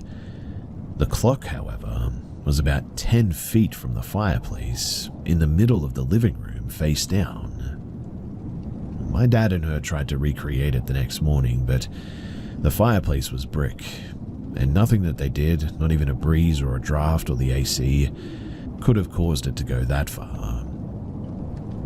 A few more years went by, though, before the next incident, and it was winter. I was about 16. I would play games late into the night on weekends at this age, and it was about 2:30 in the morning when I was finally turning everything off to go to bed. Every time that I would shut stuff off, I would look out the large bay window by the orange room just to make sure that the outside lights had been turned off. This night, when I looked outside, I noticed that the lights had been turned off, but that something was also seemingly staring back at me. I freak out at this and sprint to my parents' room, waking them both up. I told them what I saw looked like a man with an extremely long face staring at me through the window. My dad grabbed a metal bar and went out into the living room, but nothing. No person, no footprints, no tracks in the snow. I know what I saw though, and it was definitely a face. That's also though when the nightmares started to return. The exact same ones from when I was a kid. Other weird occurrences happened too, like a tan figure standing in the background of one of my Snapchat pics, the background of which was the orange room, or a distorted selfie that I took where my eyes were blacked out, also standing in that room. Well, I moved out soon after that, and I escaped the nightmares and the weird experiences once more. I would visit from time to time, but nothing else ever seemed to happen after that. Well, that is until 2 weeks ago. You see, we were decorating our Christmas tree, and I was happily moving ornaments from one tree to another when I heard it. The strange, familiar sound of my mother's Charlie Brown snow globe playing music. I whipped my head around, stopping dead in my tracks, and watched as the snow globe suddenly stopped playing. Upon seeing that, I could barely breathe. My mum entered the orange room and saw me standing there pale as a ghost, she said. Then she asked if I had turned the dial on the snow globe. I told her no and straightened my posture. I told her that I was passing through and showed her the ornaments that I was holding, and explained that I couldn't have turned the dial on at all. It's on the bottom of the snow globe and would require the use of both of my hands to turn it on anyway, as it's pretty old and hard to spin. I asked when she put the snow globe on the shelf, wondering if it was leftover movement in the mechanism from when she put it out, and she told me that she had put it there 5 hours prior when I had just woken up, which means that really it couldn't have been residual movement. I don't want to go back in that room. I feel so weird when I do. Christmas is coming up and I know that I'll have to be in there, but I really don't want to. It sucks and I'm dreading what will happen the next time that I go back.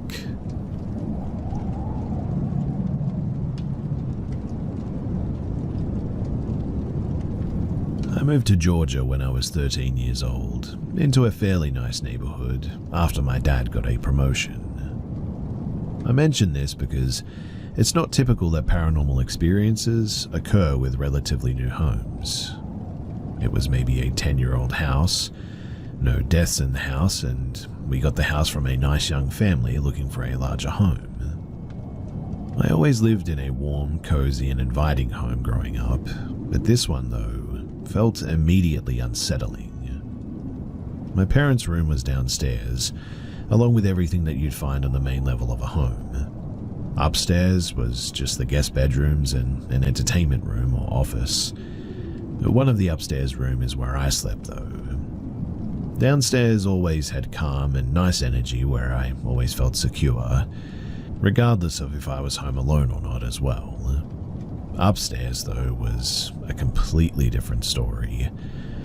I would feel cold randomly, like an uneasy energy was around me. I'd swear that I saw shadows too. But that was the extent of it for the first few months of being there. We only lived there 6 months before moving to a home across the street, so this was a quick moment in my life, but the last 3 months of living in that house, I would wake up feeling like I just wasn't alone, like I was being watched. I was unwelcome up there, and it wasn't just the creepy feeling from before, but this was one more alarming. I'd have doors open at night too, lights be turned on, And the most unexplainable thing was my TV in my room would not only turn on, but would be set to a channel that I'd never watched, and be set at full blast volume too. My parents would yell at me for waking them up with the TV, and I'd always tell them that it wasn't me. They genuinely thought that I was lying and was staying awake at night, but while I lived there, I was always unhappy, sad, and felt alone as well. I blamed it on moving across the country as a kid during a tough part of life for a child. I started thinking that I was crazy, in fact. Then we got the opportunity to move to a home directly across the street at the original home my parents wanted. We moved out and into the new home, and immediately, everything was just drastically better.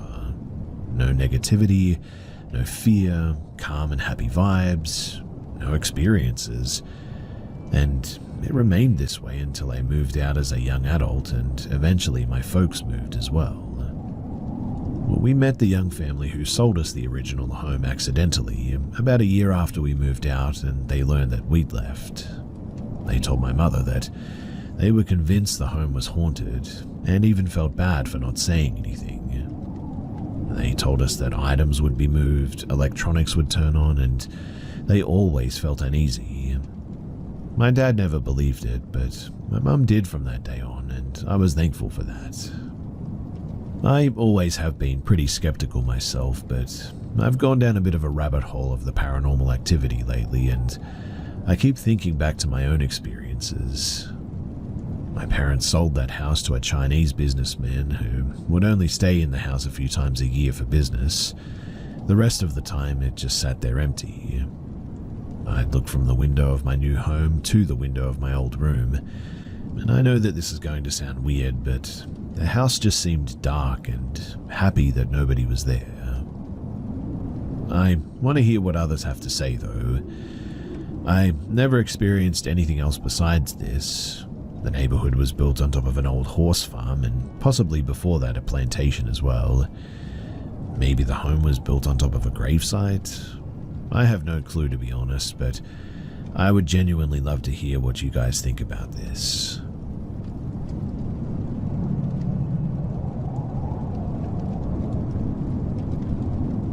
For a little bit of background information, I come from a group of people whose cultural and religious beliefs surround shamanism. Our origins left our people with a deeply rooted spiritual connection. But me personally, I'm not a shaman. I'm a Christian. Now, during my high school years, I was never really into my faith or Christianity. I loved and enjoyed the thrill of watching scary movies for fun as a hobby as well, and I believed in the paranormal, but never had any real first-hand experiences. Because of my ethnicity and culture, I heard a lot of scary ghost stories through friends and family members, including their own personal experiences even. A lot of it ties into the shaman religious cultural beliefs and rules, and, for example, it's a known rule to never respond if you hear your name being called, if you know for a fact that nobody is around, that is. If you're not entirely sure, it's better to not respond, but instead to check to see if someone's home who might have called for you. It's believed that if it's a spirit calling for you, then they're trying to get your attention. If you answer, you let the spirit know that you heard them, and they will latch onto you, generally taking your response as a welcoming to impede on your life. Now, I remember a few different family friends, who are all shaman, sharing similar stories about hearing their names being called, but they knew for certain that nobody was home. Just in case, they would check the entire house without saying a word or responding, and it turns out that no one would end up being home. There's more terrifying experiences that were shared with me, but I'm going to leave them out of this because this could already be pretty long, so I won't get into it. So, I was just an average girl with a typical teenage life. I had no real first-hand paranormal experiences or anything, like I said before. I only ever experienced sleep paralysis for a short period of time, and that was during my sophomore year in high school. The first couple of times were pretty freaky, I'll admit, but Eventually I got used to them, and some days I'd just be so exhausted after school that during an episode of sleep paralysis, I'd be like, oh, I'm just too tired for this. I'm gonna go back to sleep, and then I would just KO. Eventually, they also stopped after about 2 weeks. I understand the science behind sleep paralysis, as I did some research on it, but I'm including this experience because, in my culture, it's known to be a spiritual encounter. We have a different term for it in our language, which in English translates to getting or being sat on by spirits. Yeah, I know, kinda weird and funny, but that's just what it is. Now, I didn't experience much during my sleep paralysis, so I didn't really think much of it, to be honest. I just couldn't move and felt a lot of anxiety, which is pretty typical. But then I'd be able to feel a release and get up like I just woke up from a really bad nightmare. I didn't feel any kind of presence before, during, or after the experience. I never saw anything either, so I pretty much just summed it up as being the good old science-type sleep paralysis explanation. But in terms of the paranormal world, that's really about the closest thing that I'd ever really experienced. And it wasn't really anything truly spiritual, I guess you could say. Well, all except one night. During my junior year, I had a very traumatic experience. I won't say for certain that it was ghosts, but I'm definitely convinced that it wasn't a dream either. And it was the worst form of sleep paralysis, if that's what it was, that I've ever had. I also hope to really never experience anything like it ever again. So it was a normal Saturday, and at bedtime I tucked myself in with my phone charging on my pillow, next to my head.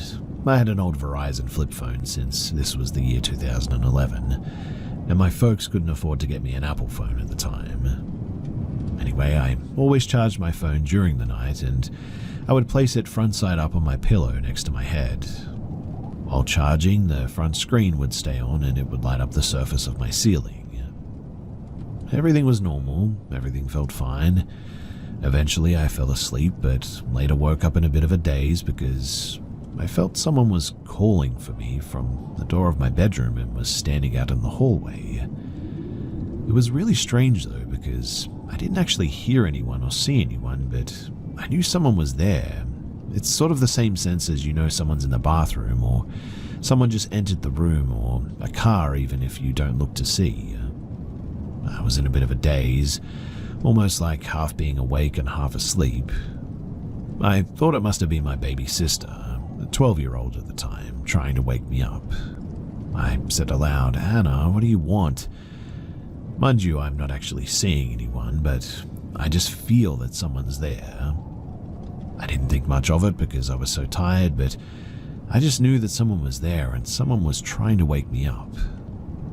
Eventually, though, I fell back asleep since they didn't say anything back to me and I just KO'd out again. I woke up again, though, but I wasn't in a daze this time. I slowly opened my eyes and slowly started to wake up. I'm thinking to myself, why am I awake? What time is it? I'm still kind of tired. I peek at my phone to check the time. It's close to 3 a.m. now, and again, the front of my flip phone is already on because it stays on while being plugged into charge. The front displays the time, so I don't have to do much to check the time. My phone is next to my head, so I simply turn my head and slightly face the screen towards my eyes to see the time. I move my phone back.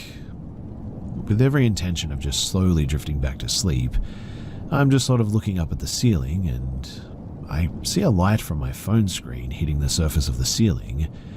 This is normal because I charge my phone like this every night. When suddenly, after looking for, I would say no more than 3 seconds, I see a huge shadow move from the left side to the right side across the ceiling where the light was hitting. The best way that I can describe it is as if I were to take my hand and hover it over the front of my flip phone, maybe 4 to 5 inches away, and move my hand starting from one end and across to the other end of my phone, interrupting the light being casted onto the ceiling. This would create a similar effect to what I saw, except the shadow took up the whole entire space of the light, hitting the surface as it made its way over from one side to the other, left to right. I was sort of in disbelief. I was still pretty tired, so I doubted myself and what I just saw. I was thinking that I must just be seeing things because I'm tired, or maybe a bug or something went in front of the light. So I thought, I'll just keep my eyes open and keep looking, just to see. I was trying to verify that it was nothing and that I was just being crazy and I was tired. Well, 2 seconds later, I see a huge shadow moving across the ceiling where the light is hitting again. The first time was left to right, the second time it moved from right to left. And this is when I finally really woke up and my eyes widened. I was now not tired anymore. I was freaking out on the inside and terrified a bit, but I remained still because I had no idea what I just saw or what had just happened. I was frozen in fear and instantly closed my eyes out of fear. But things got worse. Suddenly, I felt the atmosphere of the room change. It's hard to describe, but it was like the gravity around me felt heavy, and it was thick like the humidity in Florida. It felt ominous. A second after the atmosphere changed, I experienced something similar to sleep paralysis where I couldn't move, but I didn't dare try to speak either. I was petrified. I quickly felt an ominous presence on my bedside. It had the same heavy feeling like when the atmosphere changed. It moved towards the foot of my bed and began to climb onto the bed. The first move that it made onto the bed as well, I could literally feel the area in which it climbed on. It felt like a 300-pound person was climbing onto the bed too. I felt each indent as it climbed closer to me and over my legs. I could feel the lower end of my body move and sink in towards where it was climbing each time. I felt the weight of it shifting my bed from right to left every time that it crawled closer to me. I was crying on the inside and suddenly it stopped, and I felt an incredibly heavy pressure weighing down on my chest. It was hard to breathe and I was crying and praying to God for help. Mind you, I was a high school girl who didn't take her faith seriously. I was really only a Christian by name. But after 2 or 3 minutes of praying and begging for help, everything just suddenly subsided, and I was released and able to move freely. I was extremely afraid though, in shock, and was just trying to process everything. I laid there for a minute until I gathered the courage to hop out of bed, and I literally ran out of my room, straight to my little sister's bed to sleep with her that night. I accidentally woke her up. She was confused and asked me why I was there. I told her that I was really scared, and she asked me what happened, but I didn't tell her. I was too afraid to speak about what had just happened. I couldn't sleep by myself or in my own room for a whole month after that too. I ended up sleeping in my sister's bedroom with her for about 4 to 5 weeks straight. I tried not to think about it, and I didn't want to think about it. I didn't want to remember it. But I think I eventually told my mum about it a couple of months later. But I never really shared this experience with anybody else because I thought, well, for one, people for sure probably wouldn't believe it, with the exception of other religiously spiritual people, I guess. And 2, I genuinely hated talking or even thinking about it because it was so traumatic. This is the first scary paranormal experience that I have ever had, and I genuinely pray to God that it is my last. If anyone is curious as well, no, I did not become a real Christian or born-again Christian after this, surprisingly as that may seem. I also stopped sleeping with my phone screen face up. I would charge it and always turn it over, so no light would be hitting the surface of the ceiling any longer. I never experienced anything after that like that ever again. And as I said, the reason why I don't believe that it was sleep paralysis or why I was dreaming or anything is because I distinctly remember being awake before it happened.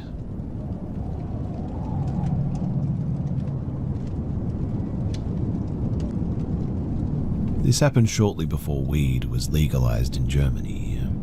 In Berlin, regulation was already quite loose. As long as you didn't explicitly bother anyone, you usually wouldn't get arrested for smoking in public. I've been smoking daily for years now. I know it's not great, but that's beside the point. I usually function pretty well when I'm on it. However, I almost never smoke in public, partly to avoid trouble, but mostly because I enjoy the comfort of my own home. Now, one late night at around 3 in the morning, I was chilling online with some friends, ready to call it a day. I wanted to relax with a smoke in one of my favorite shows, but unfortunately I had no snacks left. Determined to end the night with a proper munchie session, I decided to hit up a nearby small convenience store, similar to a 7-Eleven here. At that hour, only the sketchiest ones are still open, often operating illegally, so I grabbed my coat and keys but stopped short before leaving.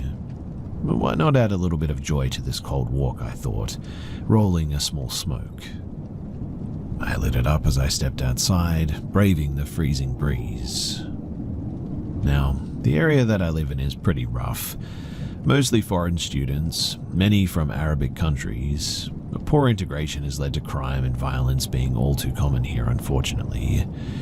Even so, I was still in pretty good spirits though as I strolled toward the flickering neon sign of the convenience store.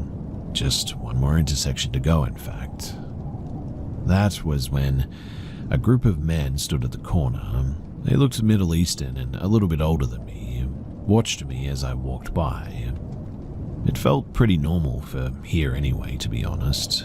Nothing really to worry about, I thought, already feeling the kick of my smoke. I crossed the street without giving them much thought. Then I heard a voice call out, "Routine ID check, please show me your identification." My heart sank. Of course, this has to happen the one night that I smoke in public, I thought, turning to face the police. Only they weren't police. It was the group from the intersection, now slowly approaching me. "Routine ID check, please show me your ID. We're undercover cops," one of them said with a smug grin. I froze. The fact that they weren't cops became clear when, despite their demand, none of them reached for any identification. "You know smoking weed is illegal, don't you?" the man continued. His pupils were enormous as well, like saucers. They began circling me like predators. "Show us what's in your pocket," the leader demanded. So it's a robbery, I thought. Well, as long as I don't resist, maybe I'll only lose my phone and the few bills that I brought for snacks. But then, a wave of dread suddenly hit me. My weekly tips, about 300 euros in cash, were also in my pocket. I had forgotten to deposit it earlier, and losing that money would crush my tight budget for the month. So, what now? As I slowly reached into my pocket, the leader pressed me. "What's taking so long?" I pulled out an old pack of gum and some broken headphones, hoping to satisfy them. "Where's your wallet? I need your ID," he insisted. Still fumbling, too stubborn and stupid to hand over my tips, he inadvertently revealed something that shocked even me, the glint of a Glock tucked into his belt. Now, knives and metal rods are typical weapons here, but a gun? That was kind of insane for Germany, even by local standards. German gun laws are incredibly strict. My adrenaline suddenly spiked upon seeing it. Slowly, I pulled out the €5 bill I'd planned to use for my snacks, trying to keep my expression neutral. "You've got no wallet?" he growled, his face darkening. My brain screamed at me to do something, anything before this escalated further. Then a desperate thought flashed through my mind. These Arabic men in this area had a well-known fear of Russians. There were frequent clashes between the two groups. So maybe, just maybe I could use this. So, in the best and heaviest Russian accent that I could muster, I stammered, "My friends have my wallet. They're coming soon. We meet here." To my surprise, their poor English comprehension worked in my favor as well. They exchanged glances, muttering in German, and decided to wait. I forced myself to look confused, maintaining the bluff, and it worked. Their effort to translate or figure me out must have seemed like too much trouble. The leader finally pointed at my €5 bill. "All right then, you can get us something to drink." Reluctantly, I followed him into the convenience store I mentioned earlier. They grabbed a 6-pack of Coke. I paid for it, heart pounding. I was certain that this wasn't going to be over, that they'd either search me themselves or retaliate when my non-existent friends didn't show up. But then, thank the heavens, just like that, they left. No violence, no further questions, nothing. I stood there in shock, unable to process what had just happened. Looking back, I cannot believe that I bluffed in such a dangerous situation. It genuinely could have been my last day on Earth, and all over €300. I've definitely learned my lesson though from this, and these days I avoid walking around late at night when the streets are dark and empty.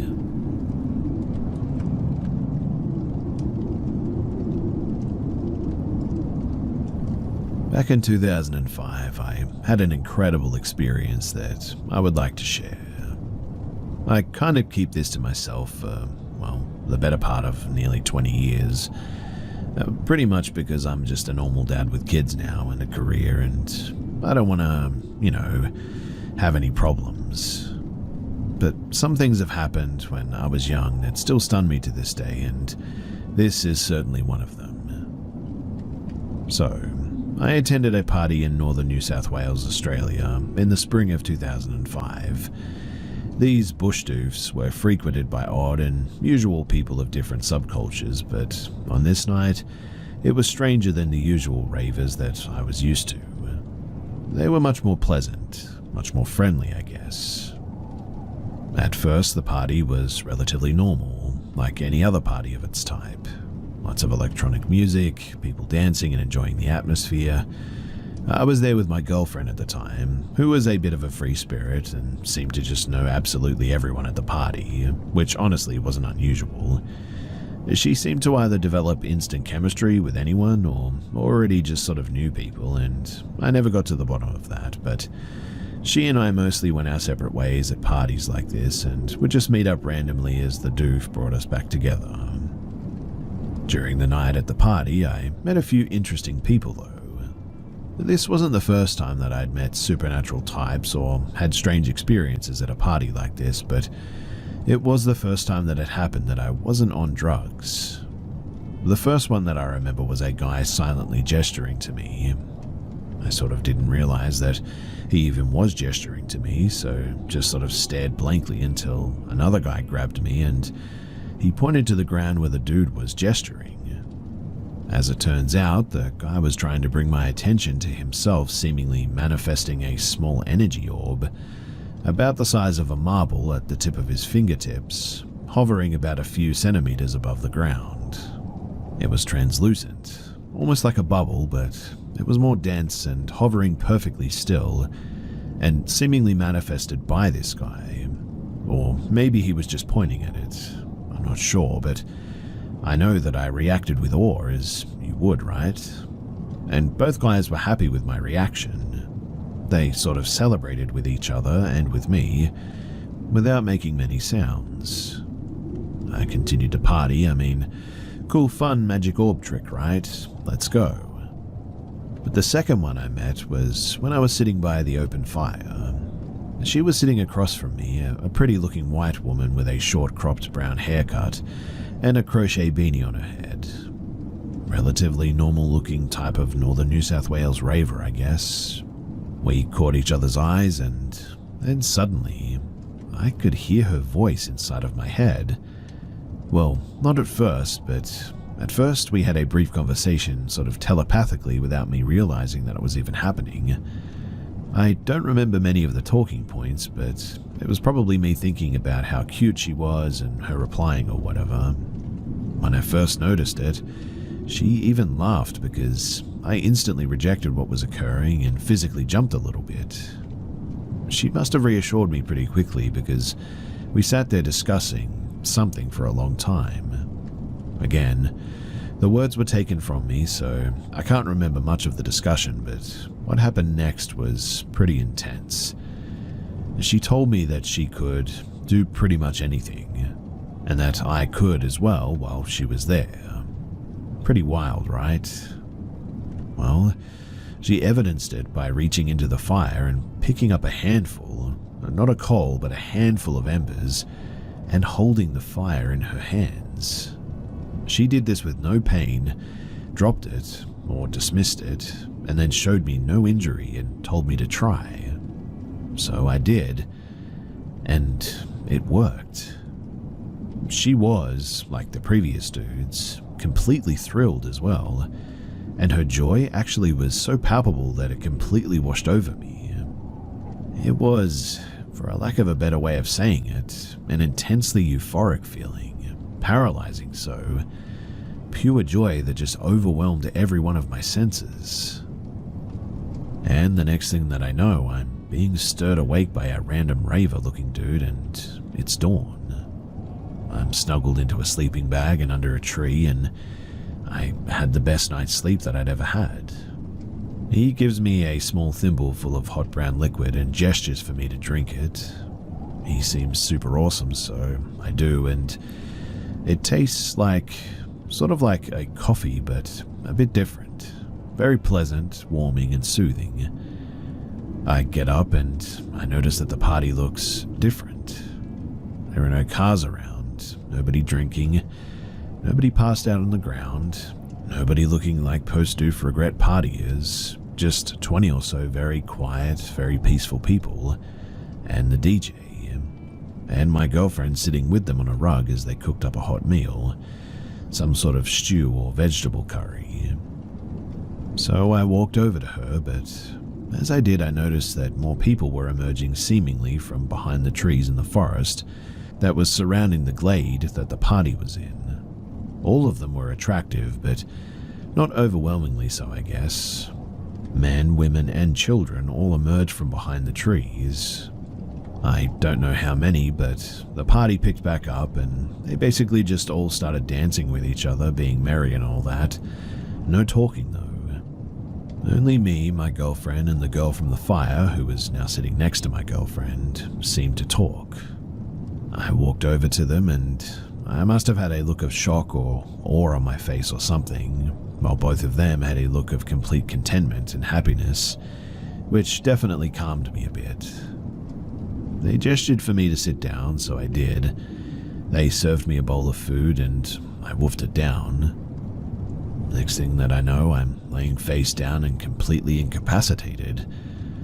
All I remember now is feeling a mild static electricity in the back of my head. I eventually came to and sat up, and they asked if they could paint me, so I let them. They drew on me with dye or ink, and it was pleasant enough, I guess. Everyone was still having a good time, mind you, and it took what felt like maybe 15 minutes for them to finish. As soon as they did, the music stopped, people started retreating into the forest, their demeanor changed to almost hostile, and my girlfriend told me that we had to go. She almost dragged me out of the glade and down a small lane that quickly turned into the main road to the highway. Suddenly, all the hungover people and the cars were all visible again. We walked about a kilometer back to the main road and attempted to hitchhike to the nearest town, which took ages. Eventually, we finally got collected and I was able to look in the mirror, and they had painted me in the most incredible clown makeup that I'd ever seen. It was really impressive, to be honest, but I certainly felt like I'd been, I don't know, maybe mocked or maybe even laughed at, perhaps. Well, my girlfriend and I drifted apart not long after that, and as I said, This was a small part of a large series of events over a fairly long period, and my memory of the time isn't amazing for a number of reasons, but this night stuck out for obvious reasons. Also, I still had that clown paint on for quite some time after this, so that was confirmation for me that what I experienced there, it wasn't just a dream or just a hallucination. Something weird was going on, and I have no idea what it was to this day.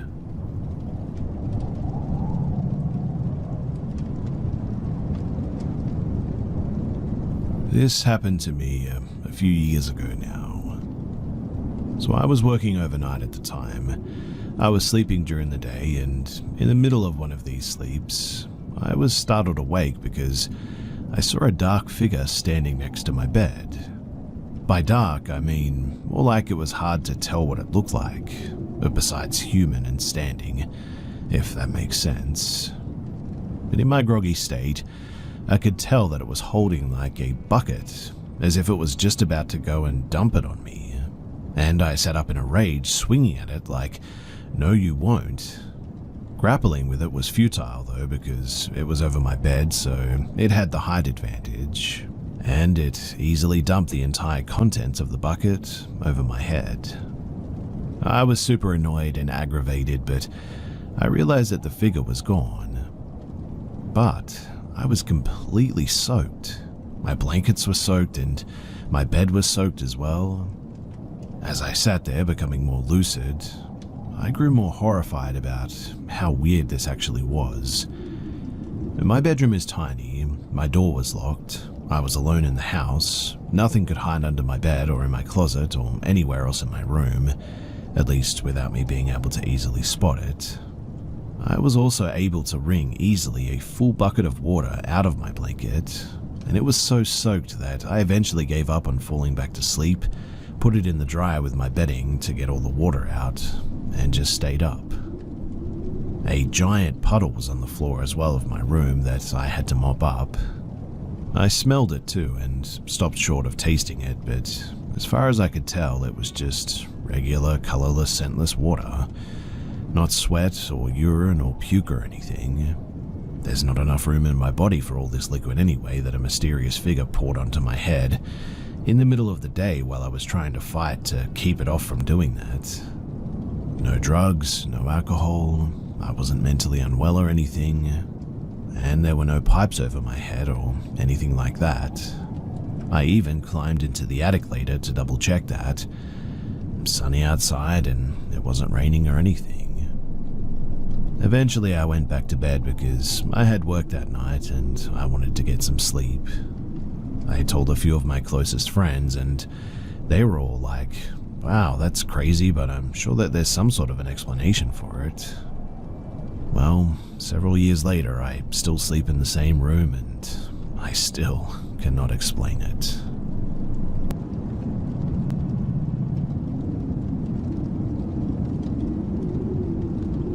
This story takes place in 2016. My parents had just bought our first house in Cold Springs, Nevada. It was a beautiful house too, grand spanking new, and only one prior owner who was a religious nut and stayed in our driveway for a week after we moved in.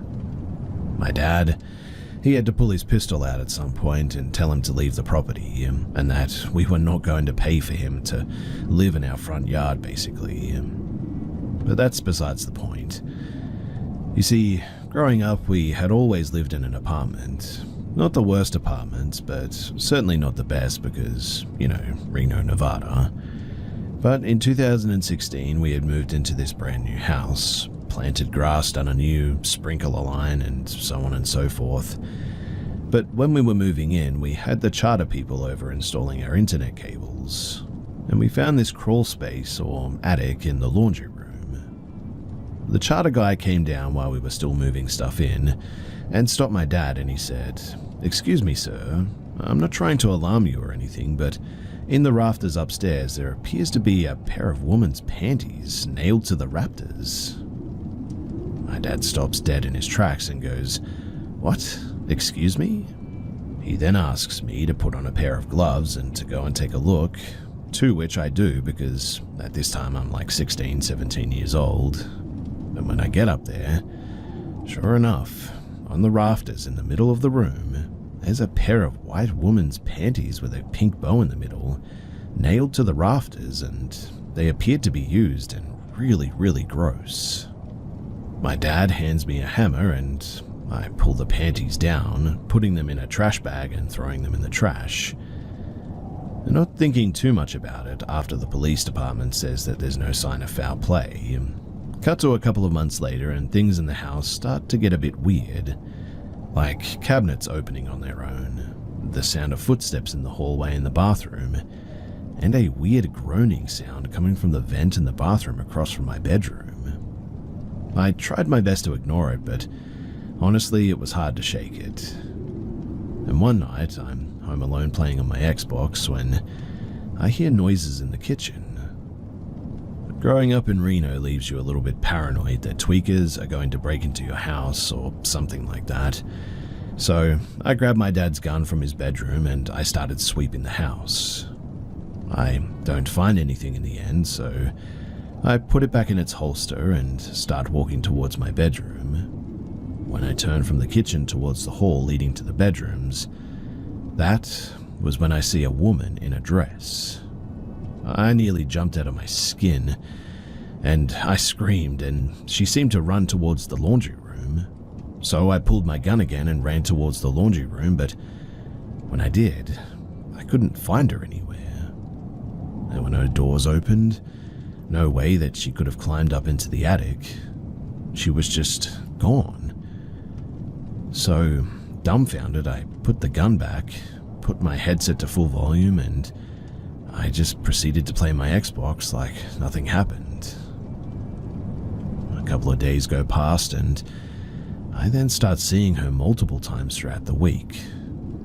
Cut to a few months later, and I say, I'm sort of done with this, and she's standing at the end of the hall staring at me at one point from towards the kitchen, so I just bulk up and I run at her. I expect her to do something, but instead she just vanished into thin air. I tell her to leave me alone and to just leave, and that she's not welcome in this house. I spend the next couple of weeks choosing to ignore any potential activity, just for the woman to never show her face again. Every once in a while, though, I would still hear sounds and moans, but nothing more than that, and the sounds in the bathroom completely stopped about a week after that, and I never saw her again. I moved out in 2020, and I left the state of Nevada and that experience behind.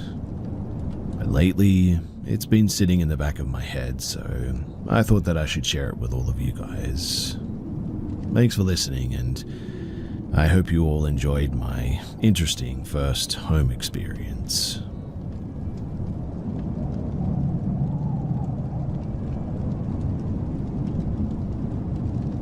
When I was a child, my mother took care of my grandparents and we lived in the basement. At one point, my cousin lived there too, and we always had a creepy feeling that something was down there watching us. It was the usual stuff, I guess you could say. Cats staring at places that they normally don't, drapes moving with no air, just a general sense of unease as well. Now, for the longest time, we assumed perhaps that it was my great-grandma bound to her furniture below. But once our grandparents moved, and my mum moved upstairs, that's when we started having doubts it was something benevolent, or at the very least my Nana's ghost wasn't alone. She started having nightmares of 3 faceless men yelling at her, verbally abusing her, telling her what a failure and how damned she was. I think as a child, not knowing any better, I talked to it and bonded to it even. A strange and chilling familiarity, if nothing else. Well, my mum meets her current husband at this time, a good man with the 6th sense, if you believe in all that stuff, as well as my stepsister. At this time, my mum had told no one about these nightmares, mind you. First night my stepsister is there, and she's young at the time. She points out to the window, and says that there's a faceless man in the window. Well, we move out within a week, and as my mum's getting the last stuff, multiple doors just start slamming. I thought that it was just one basement door until this Christmas as well. We eventually moved out of state, but something was still attached to me. I'm not sure if it was the same thing, because it seems that the thing is sort of bound to that house, I guess, but I told a friend of my experiences and how the literal day before, something pushed really hard on my chest. Turns out she practiced Wiccan and performed a lot of removal spells. I'd never felt that freed before as well, like it was actually gone. Well, about a decade goes by, and by then the Slender Man thing had become a household name for horror. I showed my mum at some point because I was playing the game or whatever, and she immediately went pale. That was him, apparently, the faceless one. Now, over 7 years since showing her that picture, I've befriended another Wiccan or two, and one of them had a pendulum that could answer yes or no, and eventually, a line of questioning led to that thing, and it remembers us all. It apparently wants us to come back. My mum and stepdad moved back to the area, and every time my mum passed that road, she has to fight going down there. Present day, I have come to the region, passed that street to the house, and also felt compelled to go down there, but I did nothing. This Christmas, I'm here about 30 minutes from the house, but I had nightmares last night, and they were of it. My stepdad has a dream catcher blessed by a native shaman to keep some ghosts off the property, but it feels like I'm close enough where it's just trying to get back. It can't get through for whatever reason, but I'm terrified after all of these years that it's trying to latch back onto me. Over the years, I've had a few paranormal encounters, I think even a trickster ancestor, and my mum's side's grandparents trying to guide me as well, but this, I don't know if it's my own fear or anger from the way the world is that is attracting it. Maybe it's all in my head, I'll admit that too, but since this morning I just cannot shake the feeling that it's trying to bind itself to me again. Like, the second that I leave this property, I just have this weird feeling, and I'm honestly terrified, and I don't know what to do.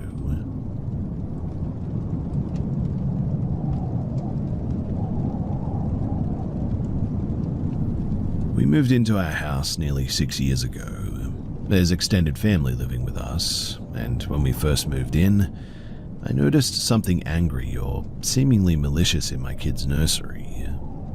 We had the poltergeist works, shadow figures walking back and forth across the door, glimpses in the corner of someone standing there, kids later on saying somebody stands there at night, sometimes a muffled voice or footsteps if you weren't in the room. I took action when I saw our kids waking up with bruises, though. Things were getting thrown clear across the room, and finally I was run out of the room with my daughter by a shadow figure that leant directly into my peripheral vision, and all I felt was that get the heck out of my space sort of energy. I like to think that I handled it just fine.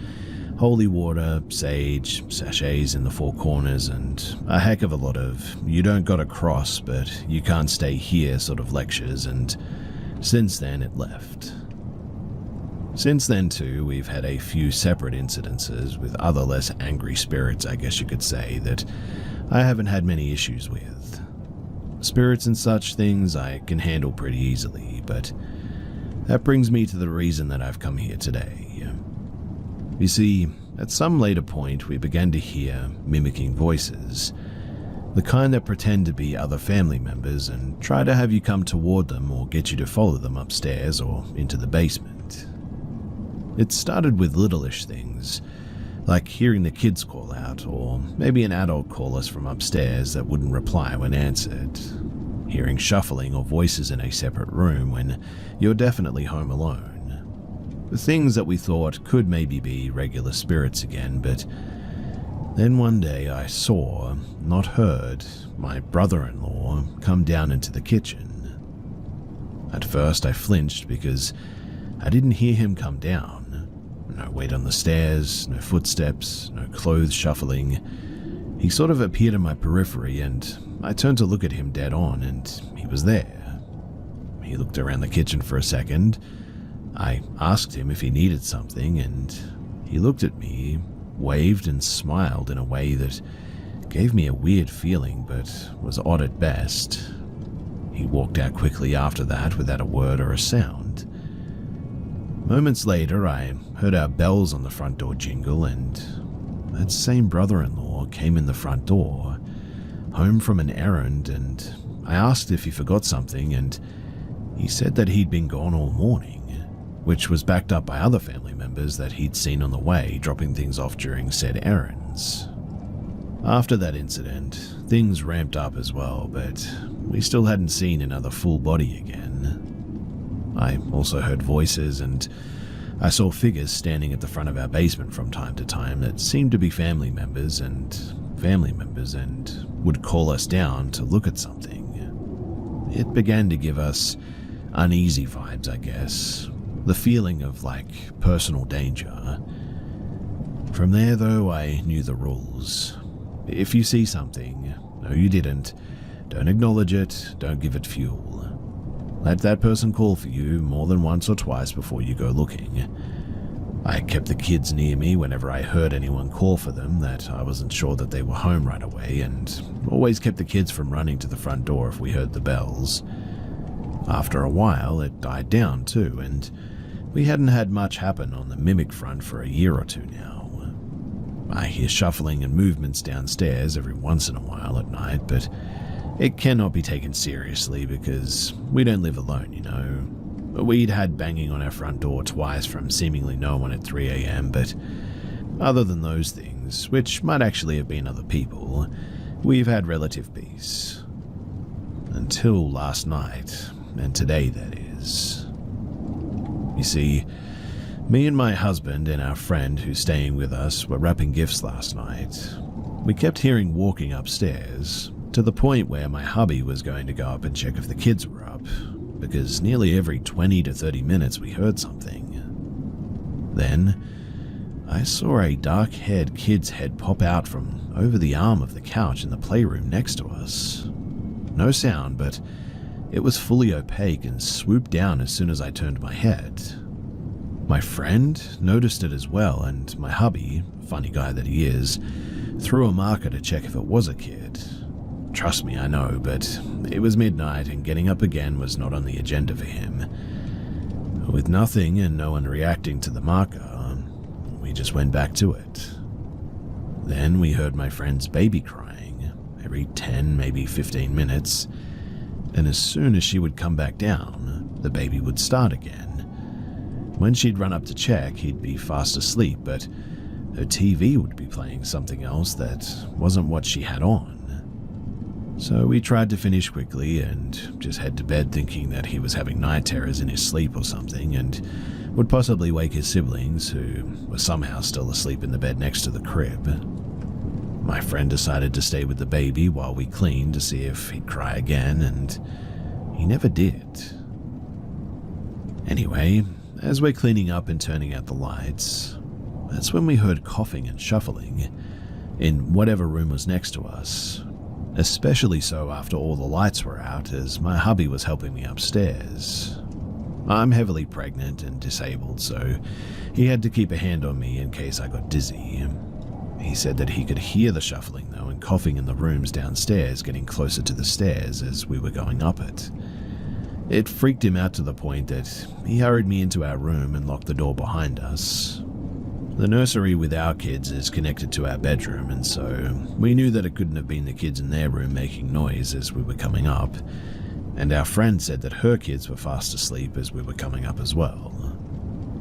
Well, fast forward to this morning, and I woke up at 2 a.m. because I thought that I heard my kids walking around our bedroom, and I mean, that's fine, but I check and no one is in our room or bathroom, and they weren't up.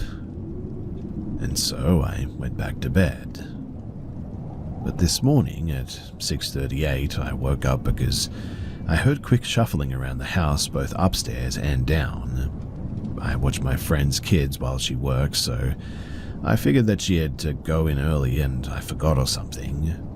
I sprang up as quickly as my belly would allow me and I went downstairs, but nobody was there.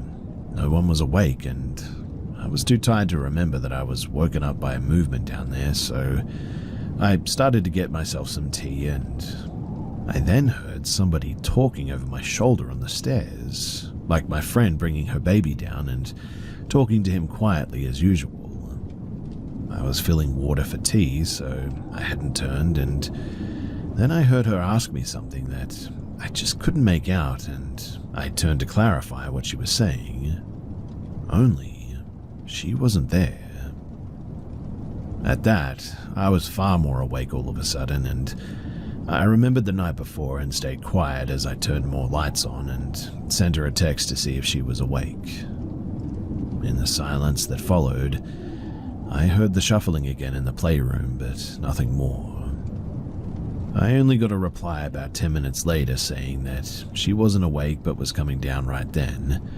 She told me that it was because her alarms didn't go off and my text saved her for being late to work. That's when my hubby started texting in chat as well, saying that he'd heard the same things I was at the prior times that I'd mentioned. After that, the morning began a bit more normally, I guess you could say. The kids came down for food, and I kept them with me in the living room to allow my friend's other child to sleep.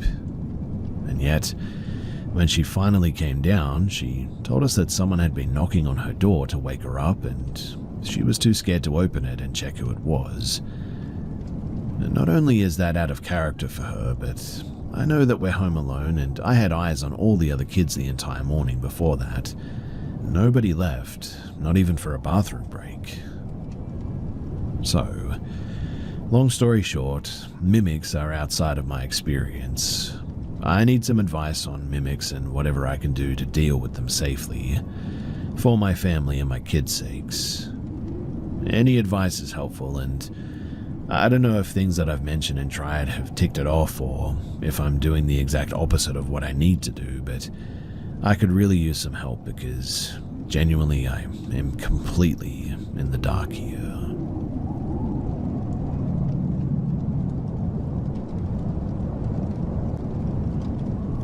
About 4 years ago, I used to travel for work all over the province. Occasionally, I would work in the surrounding towns of where I grew up. I would stay in a house where my step-grandparents used to live, but my brother owns it now after they both passed. A lot of their stuff was still there, furniture and other belongings. My brother was barely even there, so didn't mind me staying there while I worked, and it was free lodging, so I figured why not. Now, my step-grandfather was not a good man. In fact, the reason that I moved away was because there was a court case where he pled guilty for horrible crimes, and I was placed in foster care and moved to a city. So it felt uncomfortable being in that house in that first place, but he was dead and I was older, so I gave it a try. The first day in that house, too, I took a bit of a tour. I closed my brother's bedroom door, and same with my nephew's, and I set up a camp in the living room, and then I went into the basement to turn on the water and the heat. When I went down there, I snooped around a little bit, just a bunch of boxes of their old stuff, and nothing caught my eye. I headed back upstairs, closed the basement door, and ate supper, and then I went to work. When I came back about 7 hours later, the bedroom doors and the basement door were open. Weird, but didn't freak me out too much. I told myself that it must have been me and I just forgot or something. I tried to rationalize it, I guess. I made supper, did a bit more work, and then settled in to watch a movie and go to bed. As I was laying in the dark, I felt like I was being watched, though. I got up and put some sheets over the deer heads that my brother had on the walls. But the feeling of being watched, it didn't go away. I didn't sleep much that night too, but I didn't hear or see anything. It was just a weird feeling. Anyway, the next morning I closed the door again, and I even locked the basement door. The basement had a lock on the outside, as in if someone was in the basement they couldn't get out. I went to work, and 9 or so hours later I came back and all the doors were open again. Now that was weird because I knew that I had closed them this time. I went and wandered the house again, looking in all the rooms and braving the basement again even, but I didn't see anything weird. I certainly had a bad feeling in the basement. I went back and tried to relax a bit. That night I heard some noises in the basement, but I certainly wasn't brave enough to go down that night and take a look. The next day, though, I came up with a bit of a plan. This time I tied the 2-bedroom doors shut as they were in a corner, so I tied them together so that neither could open. I locked the basement door and put a few cases of beer that my brother had in front of the basement door, and I went to work. After work, I came back and those beer bottles were moved to the side, and the basement door was open again. I also looked at the doors, and the rope was untied, and the bedroom doors were open. At that, I was freaked out, and I drove the 3 hours back home to the city. I was telling some friends about how the house just didn't feel right, and I was worried that my step-grandfather's spirit or something was in that house. One of my friends was intrigued by this, and one thought that I was messing with them, but the next day we packed up a Ouija board, candles, sage, and a few other things. I brought those 2 friends, one a skeptic and one a believer. We drove the 3 hours down there, I gave them a tour of the house, and we set up a camp in the living room. After we got the board ready, we started, and I'll try to keep the story a bit shorter, but essentially we found out that there was a spirit attached to an object in the basement, apparently. Now, I've seen my fair bit of horror movies and knew that we shouldn't go down into the basement with the Ouija board and listen to a spirit, but, well, we went to the basement. The skeptic thought that we were just messing with him still at this point, and we head to the basement and set up the board on the top of the pool table. Once we started it back up, a weird smell like sewage filled the basement for a few seconds, and all 3 of us could smell it. Now, in the basement there were 2 pink walls and 2 green walls, so we asked the board if the object was closer to the pink wall or the green one. The board said the pink wall.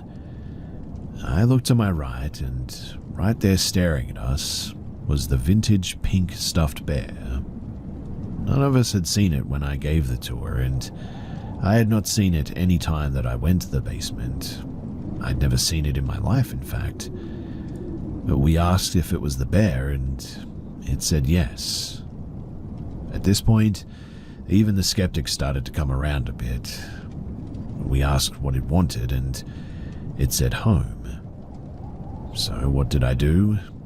I walked over to this creepy stuffed bear, picked it up, and I headed back upstairs.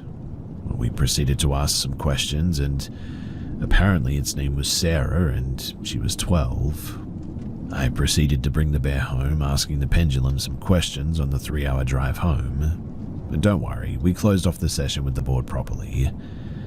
I put this bear in my garage. I set her on top of the board on a table and headed inside for the night.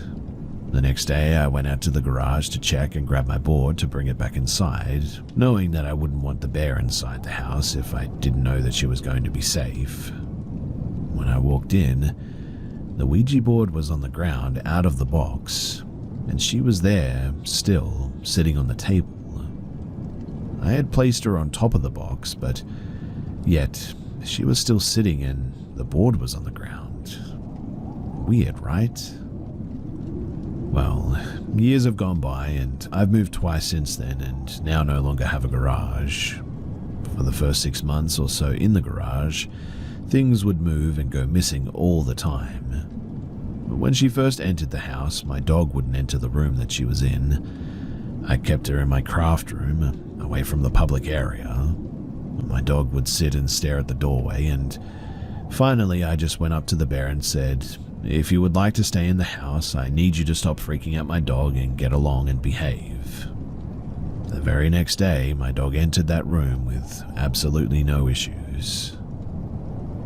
I now live on my own, and the bear is in my spare room. She's well behaved, and nothing has happened in the years that I've lived here, and I still think that she's in there, but I have yet to find someone brave enough to talk with her again, and to be honest, I'm not sure I want to either.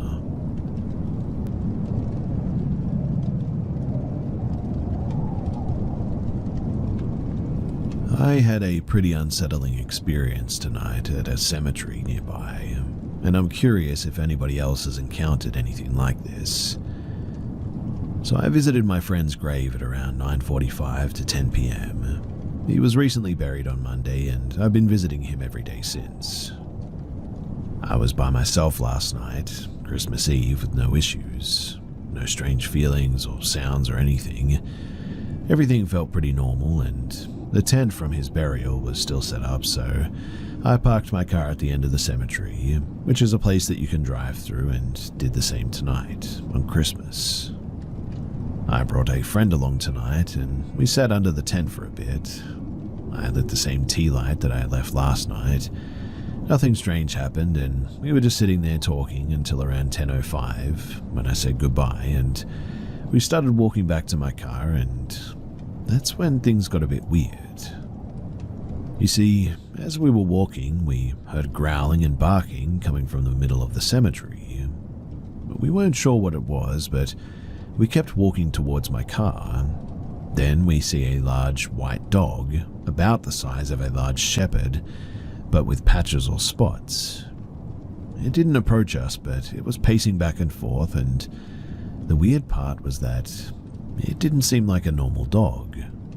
My friend heard it growling the whole time that we were walking back, and at this point we turned off our flashlights and started walking slowly, with my friend keeping his eyes on the dog while I kept my gaze on my car. The dog didn't move forward or toward us or seem aggressive or anything, but after a while it just sort of, well, for a lack of a better term, disappeared. Now, the cemetery is pretty open, and we were both watching it, so we don't know how it just vanished like that, but once we were in the car and I locked the doors, things took another strange turn. As I was backing out, we both heard a woman's voice scream help. It sounded like it came from near the cemetery, and we quickly left and we went to my friend's house, where we noticed something. There were long, dragged finger marks on my car's trunk, and two very distinct, fresh fingerprints on the passenger side door. They weren't there when I first got into the car, and we certainly didn't stop to take pictures at the time, but it was pretty clear that something had left those marks. I don't know if it's related to the cemetery experience or maybe something else, but the whole thing was just really unsettling, and I don't know what to think about it. So, has anyone here ever experienced anything like this, especially the growling dog or the woman's voice? I'm trying to make sense of it, but I'm really not sure what to think about all of it. So if you have any insight, then thanks in advance.